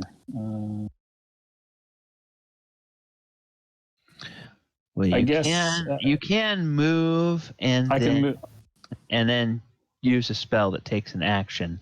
You can move your movement rate, which for your character 30. 30, yeah. Yeah. I just don't know if I can get cover. Well, now if you move and then let's say you fire a spell, either taking an attack action or using a spell after you move, that's going to basically reveal where you are anyway. If you wanted to try to maintain cover, you would have to use your spell first and then try to move to get into cover. True. All right, I guess I'll just try magic missile on this guy. Pretty weak, but it's the best I can do. Okay, well, the nice thing about magic missile is that it's auto hit. So there's no chance of missing. Magic missile in this edition at first level is going to be, I think it's... One dart is 1d4 plus 1. And I think you get 3 of them at first level, if I recall correctly. Yeah, yep. So... All right. So you can... yeah, so there you go. So now, that only rolled 1. So yes. Hit that 2 more. Okay, so 5 and 4 and 3, that's 12 points of damage. 3 little magical darts go out, boom, boom, boom, hit this thing, and it suddenly lets out this roar that sounds unnervingly human. The roar of this thing does. And it whips its head around and looks towards the cairns. And are you going to move or are you going to stay put? No, I'm going to stay put. Okay. Gabriel, you are up next. What would you like to do? Seeing that combat is joined, I will pull out my longbow and fire an arrow. Okay. Go ahead and make an attack roll. Ooh, that's definitely... I think that's going to be a hit. Yep, it's a hit. Mm-hmm. 10 points of damage. Okay. So now it lets out another howl of pain and rage that sounds all too human. Finn, you are up. What would you like to do? Actual range 135. Actual space. He's that way. Okay, Finn's got 1 ploy here. Move. We're gonna do a movement price for a height change here. Okay. Is there one? It's just going to be 30 feet. It's just 30 feet. You're at 40 feet. If you go there, you'll be at 30 feet. Yeah. So you're basically dropping 10 feet by going there. Yeah. Say movement price of 30 feet. Yeah. It's a hill. So yeah. Okay. It doesn't cost any more, or it doesn't give you any more movement to go there. Okay, and here we go. Let's see who's got Michael Dorzaphir. Inspire there. Thank you, sir. Okay. He's feeling inspired, so let me try that one again. Yeah, there's not really a clover, but I'll do that. So he's inspired. So this is a long range shot, so disadvantage. Okay. If Essentials does that. And Yeah. All right. So this is just a little noise because then I'm going to hit. Yeah. Okay. Yeah. The wind kind of takes it and it goes and it hits this old hearth over here. So, all right. Is that it? That's fine. Okay, and Dorzaphir. Now, with the bardic inspiration in this edition, the bardic inspiration is going to allow you. At his level, it's 1d8, right? Yeah. Well, 1d8 or 1d6. First level. It's 1d6 unless they changed it. 1d6. Yeah, we're first level characters. Yeah. 1d6. It becomes a d8 at 5th level. Yeah. So Gotcha. 1d6, and you can use it on 1d20 roll in the next 10 minutes. And since every round is 6 seconds, I mean, that's forever in combat. So Right. you'll easily have it for the whole fight. Range of 80 feet for my short. So 80 feet for my short bow. What is my distance? 80, 85 feet to him? You can use your little ruler, and you're 85. So that's just gonna, if you stay there, it's going to be at disadvantage to hit. But I would say if you move over here first, and then you take a shot, you're now at 65, so now that would be not disadvantage. So, yeah, that might be a better... Yeah. I'll take my movement, move behind that rock. Let's see. And I'll take a shot with my short. Okay.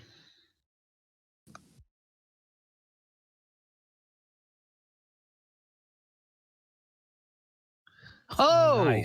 Nice. Very nice. Okay, so... this is a surprise. This is a surprise round, so you do get to add your sneak attack. So that's 11 points of damage. Minus 11. Okay, and so now I'm going to add the Manticore to the initiative list, and that's going to be a 13. And then let me just double check on this. Okay. All right.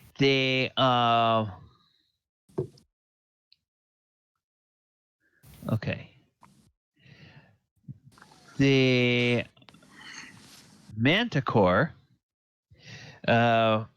is going to... Oops, I need to reset the initiative. He gets the first attack this round. He is going to fly up and move towards you guys. How far can he fly? He can fly 50 feet. Okay, 10, 15, 20, 25, 30, 35, 40. Okay, so there we go. And he is going to how I will feast on you for my dinner. And it is going to hurl a tail spike at the guy that just hit it. So at Dorzaphir. So it is going to...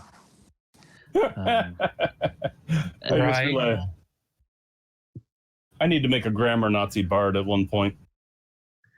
Okay. So it hits an AC 14. Does that hit? Okay, so that's 4 points of damage. as a tail spike comes flying out, and it cannot get any closer, so it cannot do any more this round. Ooh, I'm feeling that.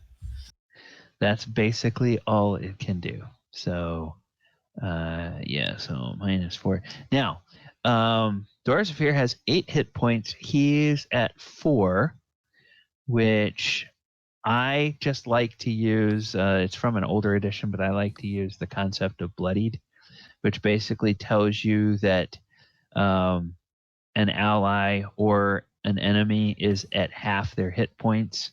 And basically, it's a significant enough injury you can tell, oh, they're really hurt.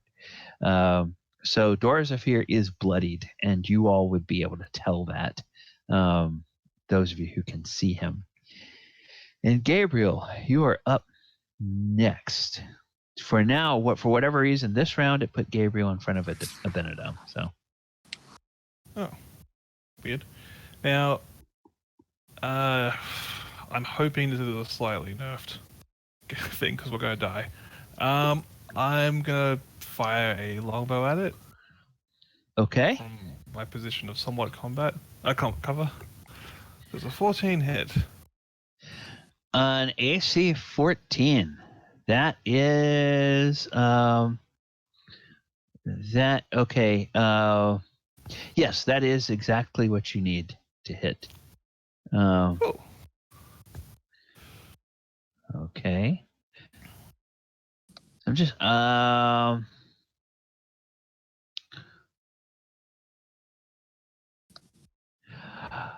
okay, let me just double check something. You shouldn't be having that +2 should be already figured into your attack roll. It shouldn't need to be figured in. The +2 is from my fighting style, so it's a different thing.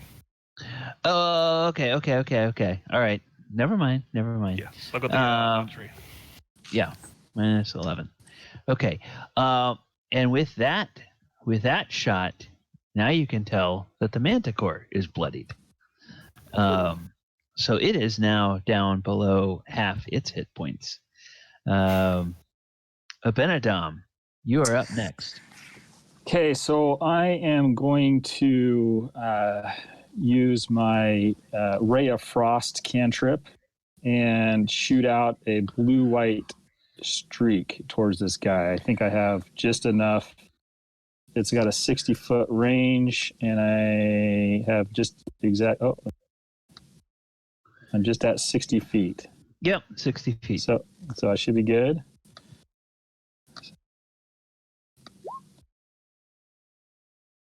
Oh, 23. Yes.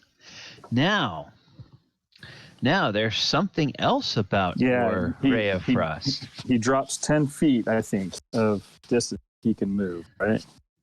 Okay, let me just double check. It's either 10 feet or it's half, and I've just got to double check. I think it's reduced by 10 feet until the start of my next.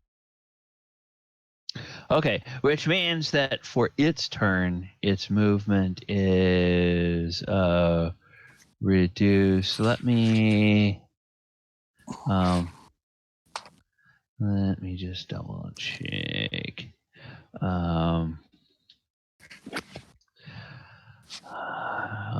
There's okay. All right. It's just a creature. I get mixed up because I run some games in older editions, and some editions say with things like that, it's like, well, it affects medium creatures or smaller, but large creatures aren't affected. But in this case, it's still affected. So I'm going to put the snail on there to remind me that he's slowed by 10 feet.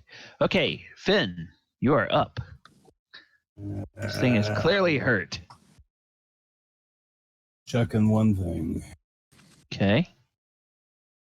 Range, not good. Can't do it that way. Guys are here. All right. My trick. Here's my game. It's going to be that kind of. He's there, and he's there. All right. So I can do that.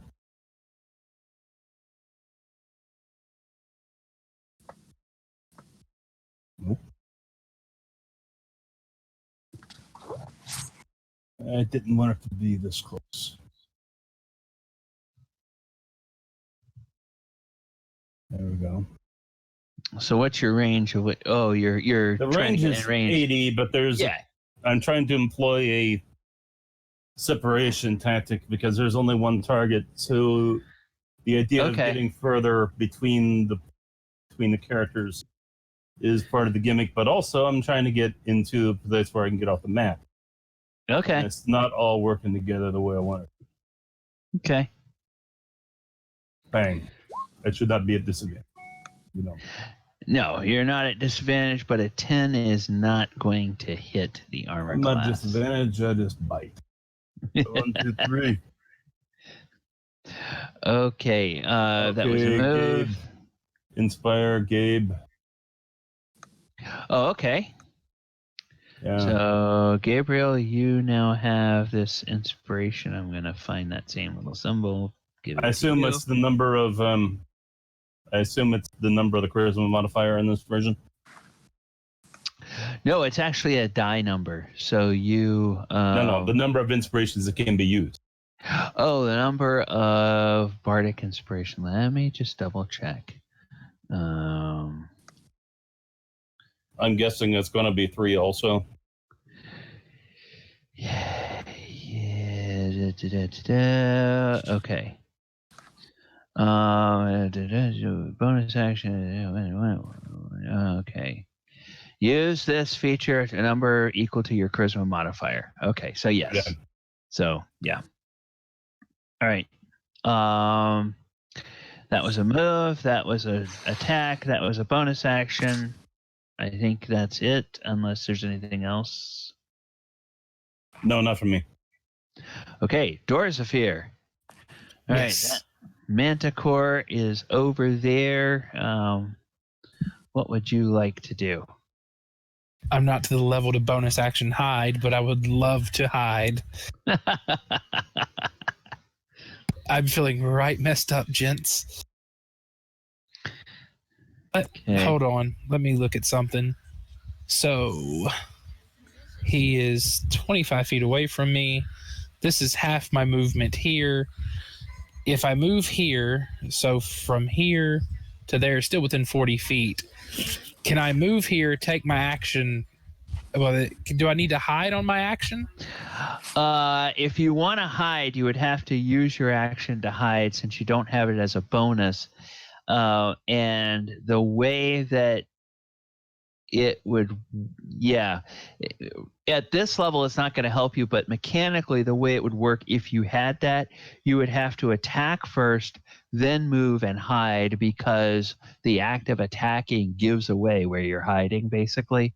So the mechanic is attack first, then go hide. Okay, but since you don't have that bonus action yet, yeah. Crap.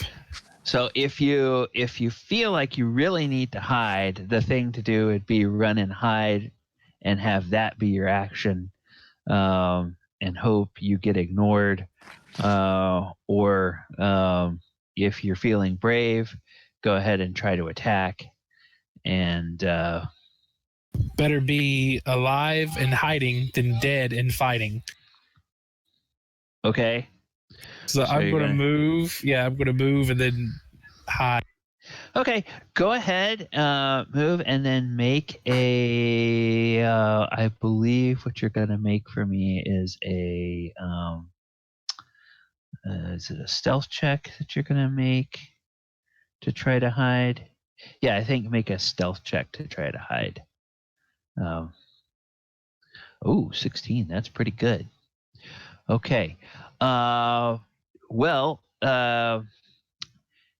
You're not sure whether that worked to get out of the way or not, but we're probably going to find out because it's the Manticore's turn. And the Manticore looks around. He's been hit by several people. And in fact, the person who hit him really badly this time was this guy over here. So he is going to go 5, 10, 15, 20, 25, 30, 35, 40, 45, 50. And...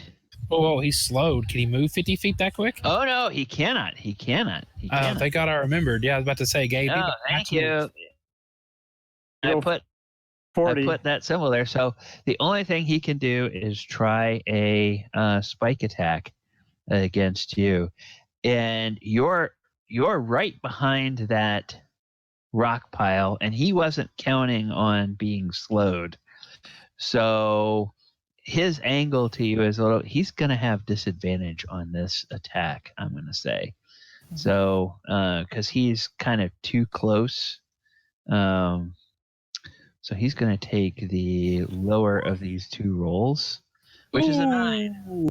So that tail spike comes and crashes into that rock cairn, and little chips of stone fly up in front of your face. And that's his turn. Cool. Gabriel, you are up. Yeah. So, sorry, this is very gamey. So he's a bit weaker than other manticores. Is there like an age reason for that, or just? He is the he is a 5th edition manticore. Yeah. So he should have had 3 attacks on me just then. So I'm glad this is how it's happening. Sorry, I DM a lot. I just used a manticore in my last game. I'm gonna poke out of cover, fire an arrow at him. Okay. 14 again. Yes, 14 will hit. 11. Yes. I'm gonna now try and possibly run for a second lot of cover a little further away. Okay. All right. And he's looking very badly hurt. So Abinadom, Gabriel seems to have hurt that. You are up. What would you like to do? I'm going to shoot Ray of Frost at him again. Okay.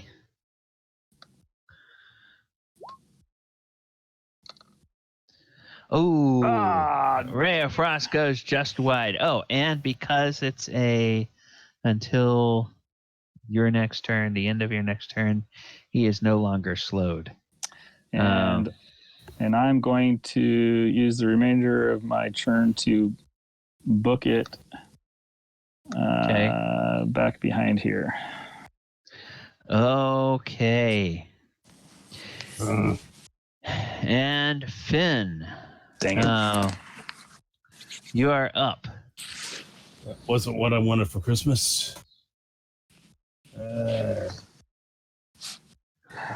Okay, now You're a very hurt, very angry manticore. Yeah.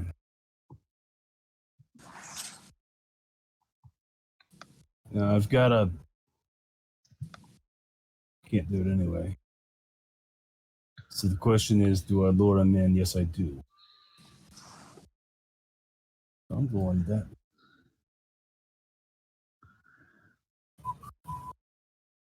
Yeah. Yeah. Patience on this. Patience.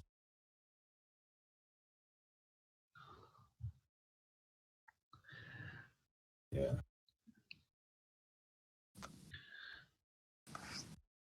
There we go. Now I've got what I was... Let's do our regular miss.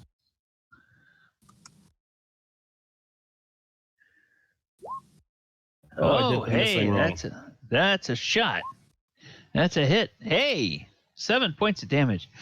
So, Finn, you fire an arrow from your short bow, and I would like for you to tell me how your arrow kills this manticore. So this has got to be comedy. So he's like judging the distances. He thinks about his thunder wave, but he chickens out of it. He looks around the battlefield. He's trying to sneak away. I hope he doesn't notice me. Is going the other way, turns around, makes a blind shot real quick. Turns back around because he doesn't want to see the thing coming at him. Okay. Here's a thud. He hears the thing growling, and then he goes, ah! And then it crashes around. Good job. Yeah, I meant to do that. Great shot. And the manticore lays on the ground in a heap and is now dead. Okay. Bum, bum, bum, bum. You all have won the encounter. Yay. What was And I'm you? hurt. Oh. I'm the only one that took damage out of that. Thank you, guys. The after a few minutes, the door to the windmill opens, and this woman comes running out, and she comes over. As you can see, as she's running towards you, she has a kind of a satchel with her, and she's got some pouches and on her belt, and in her belt between the pouches, it looks like there's little holders for vials, and it looks like she has several vials built in or in those holders on her belt, almost like it's a bandolier around her waist. And she comes running over, and she says, oh my stars, oh thank you, Lord bless you. Oh, I thought that beast was going to be the end of me. And then she runs up and she says to Dorzaphir, oh, you're hurt. Yes, sir. And she pulls out one of the vials, and she hands it to you, Dorzaphir. And it's a vial that has a red liquid in it. I down it. Okay. And it is, I need you to make a constitution saving. No, I'm sorry. Fruit punch. You're now pregnant. At this point, I don't care. It's fruit punch. Okay. It is a potion of healing, and let me just double check in this version. 2d4 plus 2, I believe. So let me roll what your 2d4 plus 2. Oh, okay. I'm back at full. Yeah. And you can't heal more than your max, so yeah, you'd be back at 8. So she says, thank you, my lady. Oh, thank you. Oh, that was horrible. It was horrible. Never had trouble with manticores here before. I don't know what's gotten into it. I assume you're Dabra Gwyn. Is that correct?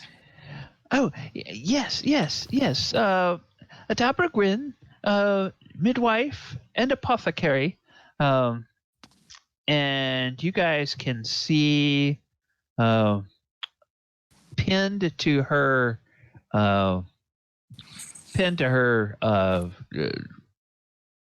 shirt or her blouse is a what looks like a holy symbol.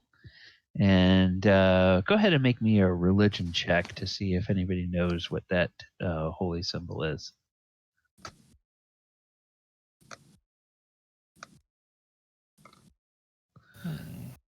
Oh, yeah, okay. Yeah, Abinadom, it's one of the common holy symbols in the Sword Coast. It's the holy symbol of Shantae. She's like one of the goddess like of agriculture and healing and birth. Is one of the people that a lot of the rural folks revere. And it would kind of make sense for a midwife to revere her. And she says, she sees you looking at her. Rose says, "Yes, I follow Shantae." Yeah. So we met Toblin in town, and he was concerned for your welfare, and he asked us to come and escort you to his inn. He has volunteered to allow you one of his rooms to work out of until the dangers in this area settle down.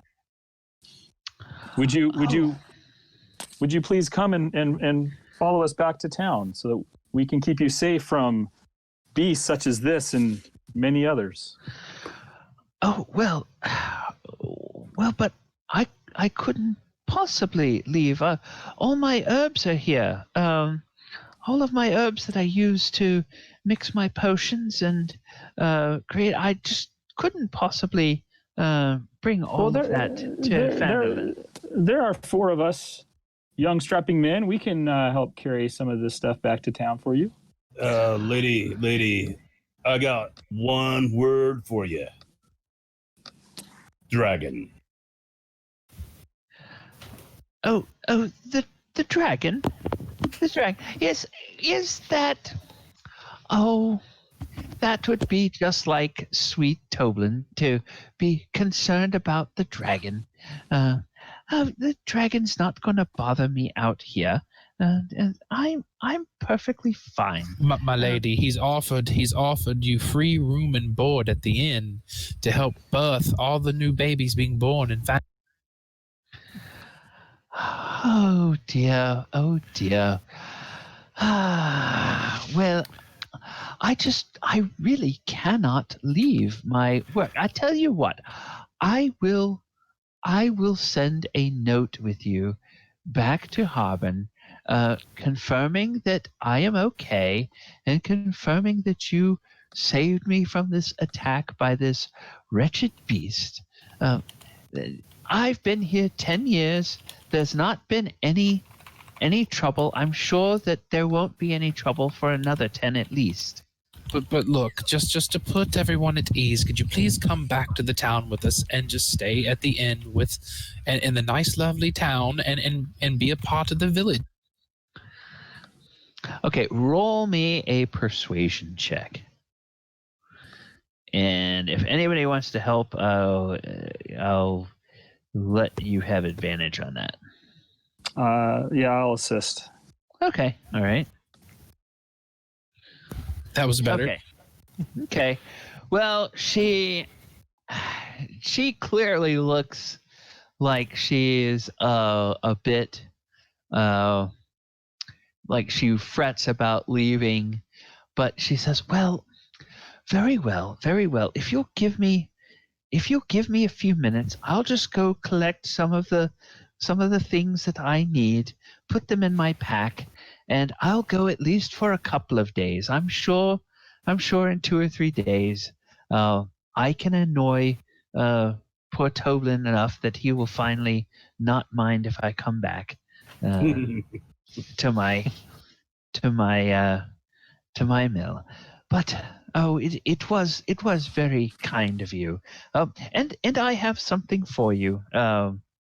And so then she turns around and she will go back over here and go disappear into the inn or into the mill for a while.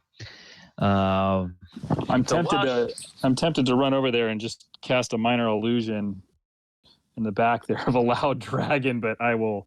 Let's not say we did. I will not do that. Okay. Can I search the manticore? Oh, certainly. Go ahead and give me a I guess give me a. Well, tell me what you were searching for. Well, Abinadom would like to do an investigation as well. Because wouldn't parts of a manticore be like valuable? And plus, if we take something back to town with us to prove we killed a manticore, we can get hazard pay. That's very true. So, you guys already have kind of based on the earlier survival check, you know a bit about manticores, that they are magical beasts and whatnot. And yeah, Abinadom. Can I cast my detect magic? Sure, you can. Oh, actually, yeah, I've got a ritual. I can cast detect magic. Okay, if you do it as a ritual, I think it takes 10 minutes, but you have time while she's collecting everything. Oh, whoops, that didn't do it. What happened here? Why did it do that?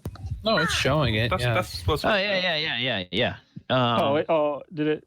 It showed it in the it's chat. just automatic. It's just automatic. Okay. Yeah. There's no, there's no saving throw or anything on that. So you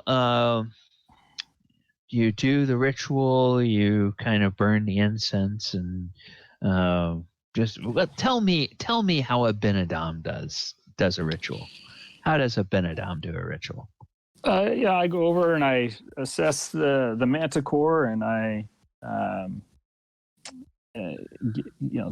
move my hands around, chant a few words, and see what I see. And okay, what happens? Okay.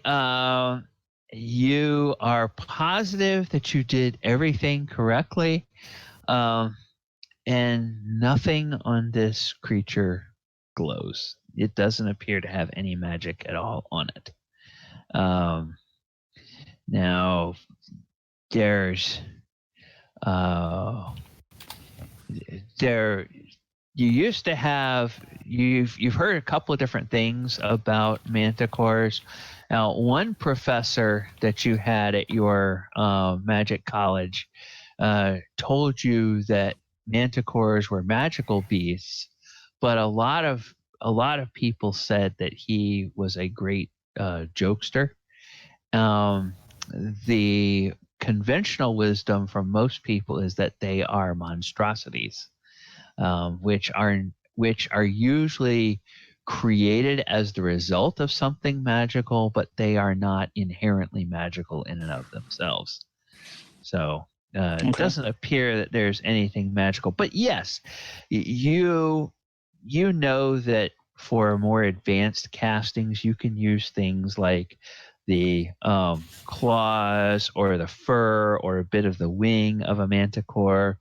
You can probably grab a couple of tail spikes and have those ground up into powder, and those would be good for different things down the road. So yeah, there's stuff you can take, and then definitely that would leave enough if somebody wanted to like take the bulk of the tail or take the head or something like that as proof that you fought and killed a manticore. Let's cut the tail off. Yeah, I'd like to take the specific barb from the rock pillar that I was hiding behind.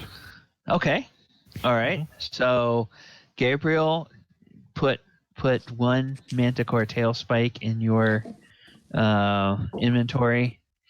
And then Dorzaphir, were you the one taking the tail? Yes. Okay, you can put the manticore tail. Now, Abinadom, you can grab like a few spikes off of the tail if you want, or whatever other components you might want to grab from this manticore. I'll take some of the spikes. Okay, Finn, anything you're gonna do while they're, poking, prodding, cutting, slicing, dissecting this creature?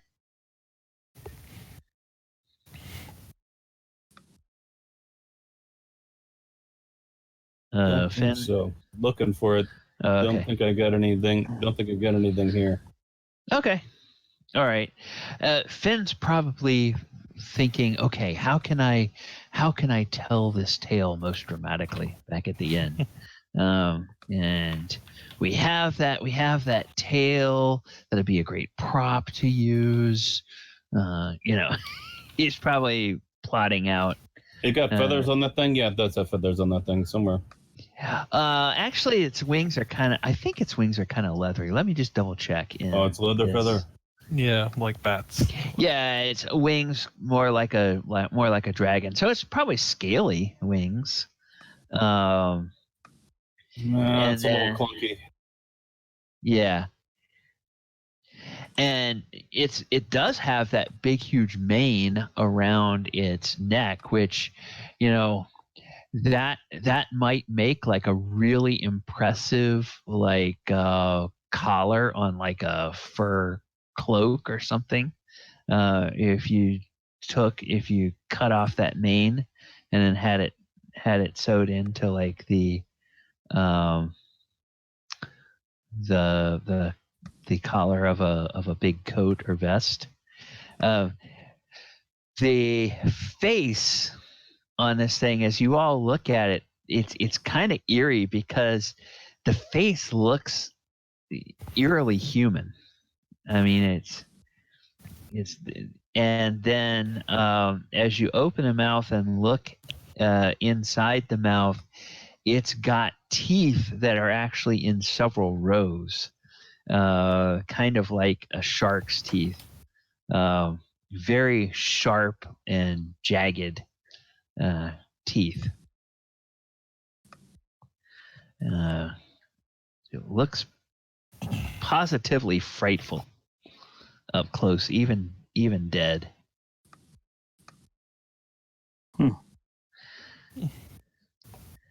And then those paws, as you look at especially the front paws, there's 5 toes, and the one toe looks almost like it's opposable, almost like it's a thumb, but they all end in sharp claws. Well, it did have some human screams or yells. We heard human like. So that's odd. Yeah, it even actually threatened. It even actually threatened to eat you. So it had speech as well. It talked. It did all this stuff. That's very odd. Odd that it's not. There was nothing magical about it. So it was very odd. Yeah, it's a out of game. It's classified as a monstrosity, which basically means it was the result of some magical tinkering, but that doesn't confer any magical to it in and of itself. Basically it was made in a wizard's lab long ago, but as they go on in generations, they're not magical creatures. Interesting. Okay, so after about 15 minutes or so, she comes back out. Adabra comes back out, and she's got a backpack on, which seems fairly full, and she's got 2 duffel bags that they look kind of bulky, but she's carrying them like they're not terribly heavy. So you figure those probably must have, some kind of herbs or maybe cloth or something like that in them. And she also has a leather pouch that as she comes back over here, and she will look at all of you, and she somehow decides that perhaps maybe the person who knows most about this sort of thing must be the person who looks like the obvious wizard. And she holds this pouch out to you, and she says, here you go, gentlemen. Thank you so much for saving me. There's 4 of my healing potions in there, 1 for each of you. Oh, thank you very much. This will come in handy. This will come in handy. Thank you, my lady. Yes. Well, are we ready? Shall we go? Yes. Let us roll. Let's head back. Okay. So you all head back to town. It takes a couple of hours to get back there.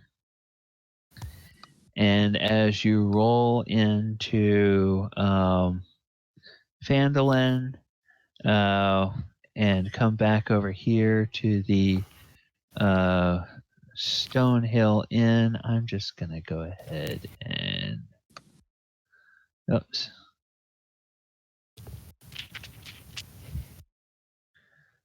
And while you're doing that, I hand the healing potions to everyone. Everyone gets a healing potion, so I hand those out. Ooh, cheers. Just so we could each have one. Awesome. All right. So you head back over to the Stonehill Inn, and everybody is pretty amazed as you. Well, let me ask, how are you carrying this manticore tail back? Did you stow it in a pack, or do you have it slung over your shoulder? Or? Oh, it's slung over my shoulder. Okay. I'm kind of holding the barb kind of like a sword almost, like a rapier. Where is the innkeeper? Oh, when you all come in, he's gonna be in the common room. I slammed the tail on the counter. And he's like, oh my goodness. What is that? What is that? I raise the barb to his throat. That is a manticore tail. Now, a manticore. I recall asking if there was any additional information we should know before we head out there, and you said nothing. And well, when you start,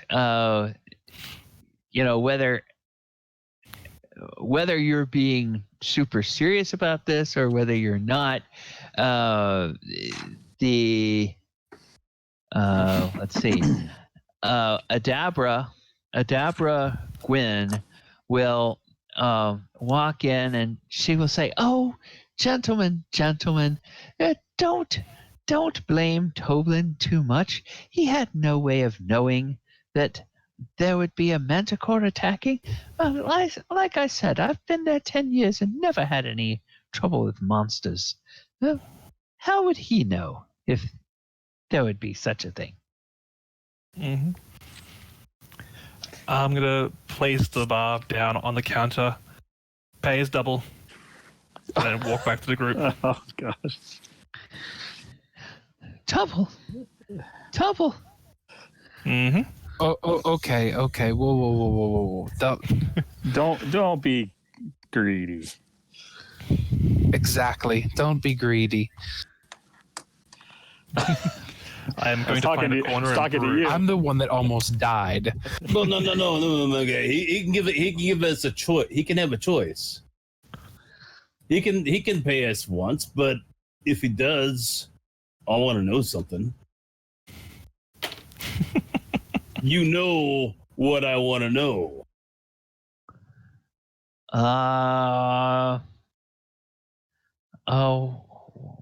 What? Okay, well, if what would be the other choice? Well, what I'm saying is, that guy was in an awful big hurry to get you out of there, right? Then, and just in the nick of time, we end up over there and we see a monster. Now you're telling me there ain't been no monsters there before. So why is this guy in a hurry? Well, he says it's the dragon. Except, what's the chances that there's something being there that exact minute? Somebody knows something. Oh, Sir, No. are you implying that I knew something about that monster attacking? You knew something about something, and you didn't want it to happen, so you're not doing anything wrong. But if you're going to send people out on these kind of ventures, knowing stuff like this, and then not let on, give me a break, bro.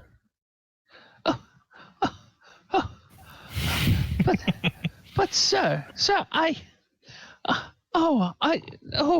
did not. I had no way of knowing that there would be. And while this is all going on, you can tell that even kind of early in the afternoon, because it's like just about mid-afternoon, maybe 4:00 or something like that.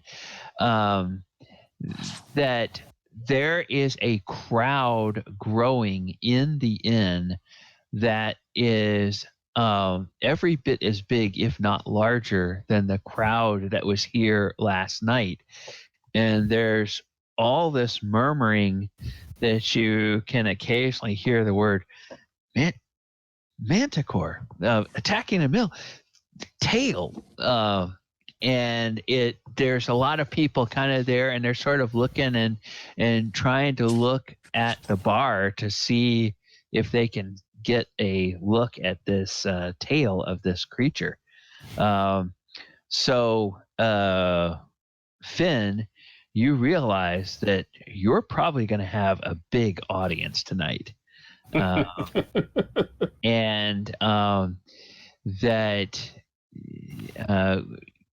roll an insight check, if you will. We're bringing business. Too bad it's not the jack yet. Hold on, insight. Give me the roll. There. Insight. 0, straight even. Yeah. So okay. Very yeah. average. Even with an 11, you realize that this is going to bring in a lot of extra business, and you could probably use that to persuade the innkeeper that even if he pays you double what he originally agreed, he's still probably going to come out ahead. I got an idea. Yes. Yeah, How go about- ahead, Dorzaphir. How about we hang this above the bar as recognition of our found adventures, to the fact of the founding of this adventurers guild, and then think of the tales and the people that would come far and wide to see this manticore tale. And poor Torvin has been over there kind of dry washing his hands, and then you say that, and he kind of looks up above the bar, and there's as you say that out loud, there's some people nearby you in a crowd. Yeah. It's very, very good for Phandalin. Yeah, yes. And so he's thinking about that, and you can see him, and he says, double, you say. So 50 gold each for seeing Adabra safely back to town. Well, why? Yes. And bringing you a trophy. Well, why? Yes. On second thought, I think that is fair. Okay. Very well, gentlemen. Now, and then he turns to Finn, and he says, "Now, of course, you will tell everyone tonight the tale about slaying this beast, won't you?" Oh yeah. Yeah. And I'll tell them one more thing. This is just a placeholder. Wait until we get the real job done. Oh my goodness. Oh. Hold on, I pull Finn aside real quick. Hold on. Finn, are you talking about putting the head of the dragon up here? You're insane. It doesn't have to be the head. So do we need to get a receipt to take to the. Yeah. So he will, over the course of the next few minutes, he will bring each of you a fairly heavy, if small, sack of coins, and you count them out, and there are 50 gold coins in each one. And he will also give you a handwritten receipt for rescuing. He calls it rescuing Adabra from the Umbrage Hill. So you have rescued Adabra, and he indicates that if you take that over to Harbin, he will then pay you an equivalent amount, and the receipt does say 50 gold on it. Nice. 100 days, 100 gold for a day's work ain't too bad, gentlemen. Yes. Kind of mutter in Elvish. To be honest, I didn't think they'd go for it. I mutter back in Elvish. I think that was a great idea. And I mutter back, this manticore tail is much better than that stuffed fish he had up there earlier. Oh god, I wish it was like enchanted and it sung songs occasionally. Like that level of tacky, horrible fish. Give me that fish. Oh, probably not in a backwater place like this. That would definitely you would find those in Waterdeep and Neverwinter, but probably not here. Okay, well, so the day ends. You will say that you have enough time to get over to the Townmaster's Hall, and he's extremely pleased with the news. And in fact, there's a couple of other people in there telling him about the fact that there's a manticore tail hanging above the bar now, and he really should come and see that. And he's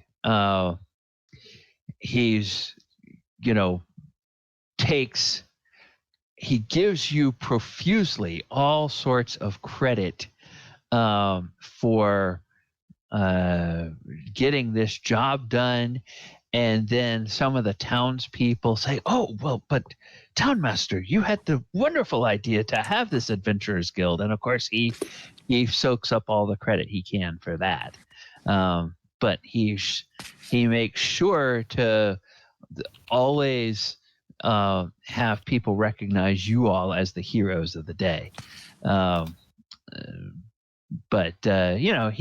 he's now in full politician mode where, he'll bask in whatever credit people want to throw his way without seeming like he's trying to take your credit away from you. And the evening goes swimmingly. The crowd is probably 3 times the size of what it was the night before. Ugh. And are there any highlights, Finn, in the tale that you tell about the slaying of this manticore? Highlights? Yeah, like any dramatic bits that you put in there. Let me take a look at something here. Okay. Well, I can construct this because he's got like a horn. I'm seeing this as a Peter and the Wolf sort of thing. Yeah. So I'm like, there's kind of a sneaking up. Yeah, this is a kind of a Peter and the Wolf sort of thing. So there is a he's going to mix all of the instruments in together The drum would be like the manticore with the this there's a sneaking up coming in through the lyre. Okay. And then the upbeat through the viola, right? So that yeah. And then he will actually play with him. Oh, he's got that horn. Yeah. So the attack is sounded by a horn. Then we go into a viola part, which is like, and he kind of hints that it fell unexpectedly. Okay. By falling through the viola into the drum, but he doesn't, and it's just sort of a thud. Okay. Well, I'm gonna say that's good for giving you advantage on your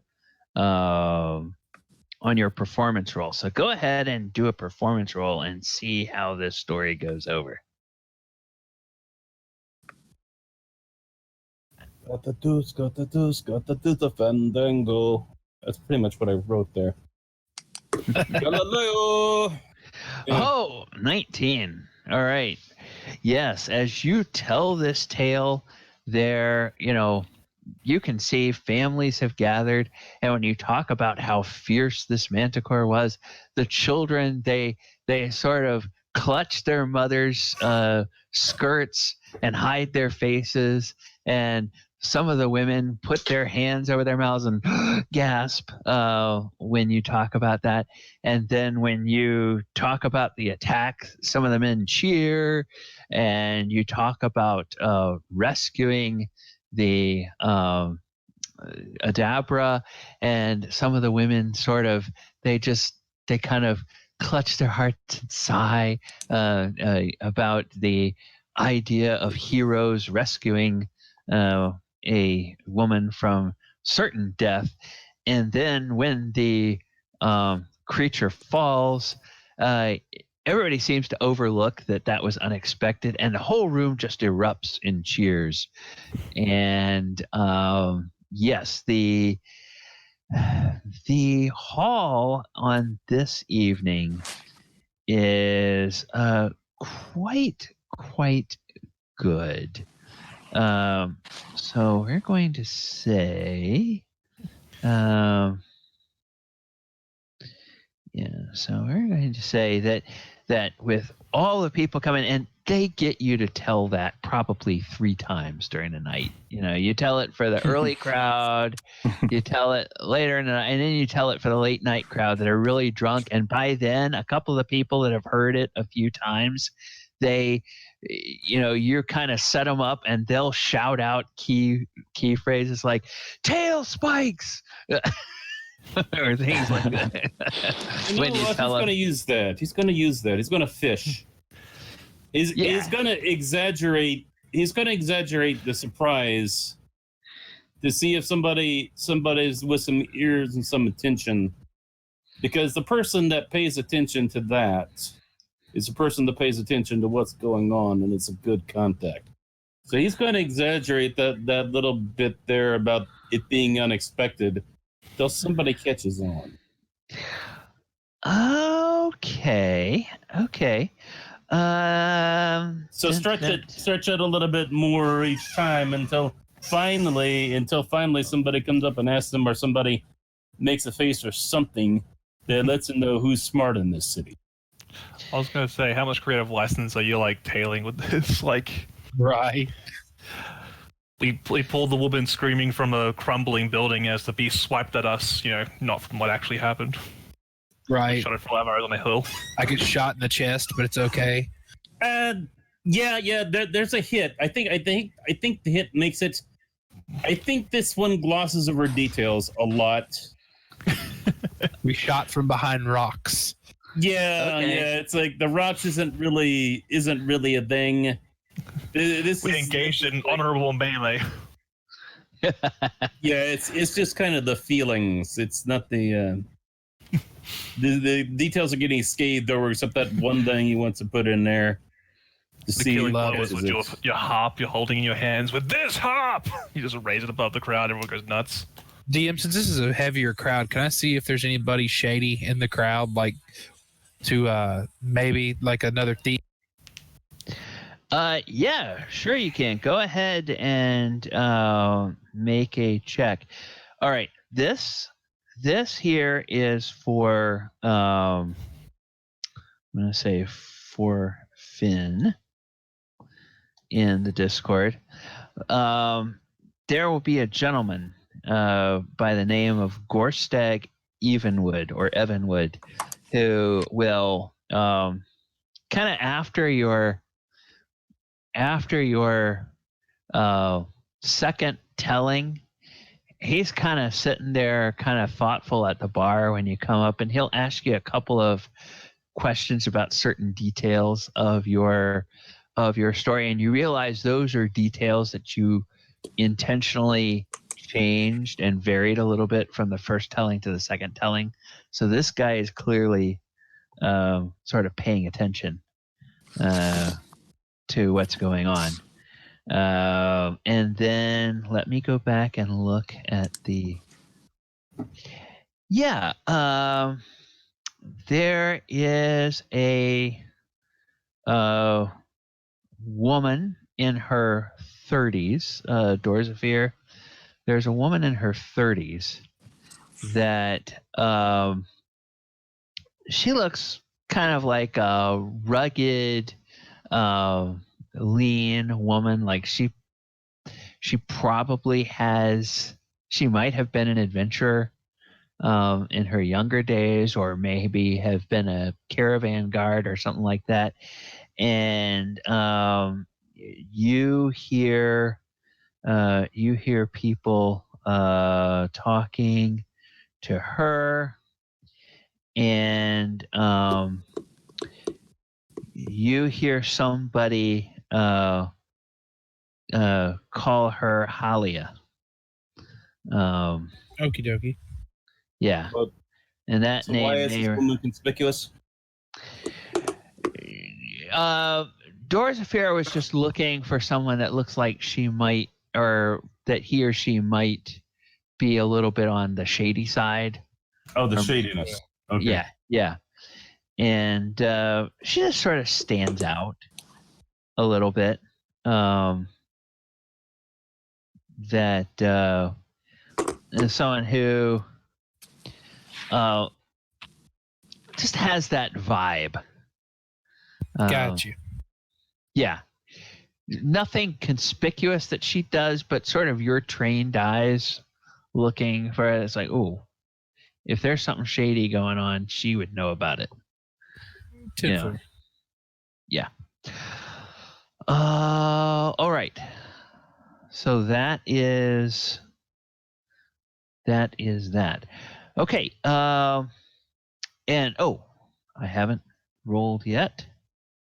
Okay, so on this night, the haul is a total of 42 gold. 42. Yes. that that you bring in, and you realize from the number of serving maids you see scurrying around constantly filling up people's mugs and whatnot, you realize that the innkeeper has done really brisk business this night, and people even hang around for like an extra hour beyond what they did last night before the length of the day finally catches up to them, and the innkeeper starts to shoo them out. And speaking of the innkeeper shooing them out, I think this would be a good place to wrap up, because we're right at time at 11 o'clock. And because folks probably have to work the next day, I don't want to keep us too late. We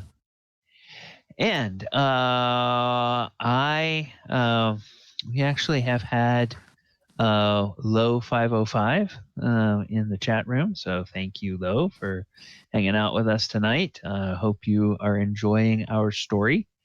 And So, gentlemen, before we leave, is there any other things that you are doing that you want Lo to know about, or people who may watch the stream later in the week between now and then? Anything you want to announce or talk about?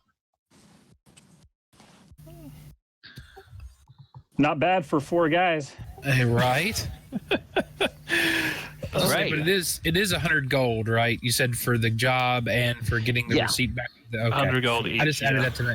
Yeah, I just added that to 100 me. gold each. Yeah. So we met with the mayor already. We sort of admin that, or Yeah. You guys. Okay. Yeah. Okay. Now, with the 2 people who weren't here, I believe are 2 dwarves. Where are they going to factor on this whole Adventurers Guild thing, and where have they been this whole time? Do we just say they've been like out doing their own thing for a bit, or? Yeah, we'll see. Obviously, last week was our first session, so we don't know whether they just weren't able to make it tonight, or whether they're not going to be playing on a regular basis. We'll sort of have to. Right now, we'll just say that maybe they thought their dwarven constitution was a little better than it was, and they drank themselves into unconsciousness, and so they missed all the fun today. But if they're back next week, then we'll just have them pick up there, and we'll just say that they would get whatever share for next week's reward. Clearly, you guys will have the healing potions because you all were the ones that went to help that. So yeah, you all Those are just potions of greater healing, right? No. They're just regular potions of healing. 2d4 plus 2. They're good in a pinch. Yeah, and then you guys, Finn, I don't know what you want to do with the money that comes in for the performance, whether you're just gonna pocket all that yourselves, or you're gonna split that up among the party.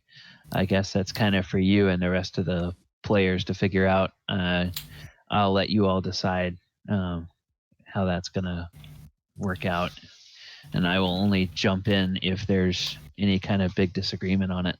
So whatever you all want to do with that is fine. My mindset is he earned his own coin. I mean, that's kind of how it works for me. All right. We'll see. We got a business thing to take care of here. Yeah. All right. And then at some point, as you begin to build a bit of a reputation, there's probably going to be people are going to start wondering what to call you. So over the next few adventures, maybe figure out if there's a name that you all would like to have for your adventuring company. All right, good thing to think about over the week. Yeah. All right, well, we will be back next week at 8 p.m. Eastern Time. I have been DM Gallibond, and this has been the session 2 of the Dragon of Icespire Keep. And hope everyone has a great week, and we will see you next time. Good night, everyone.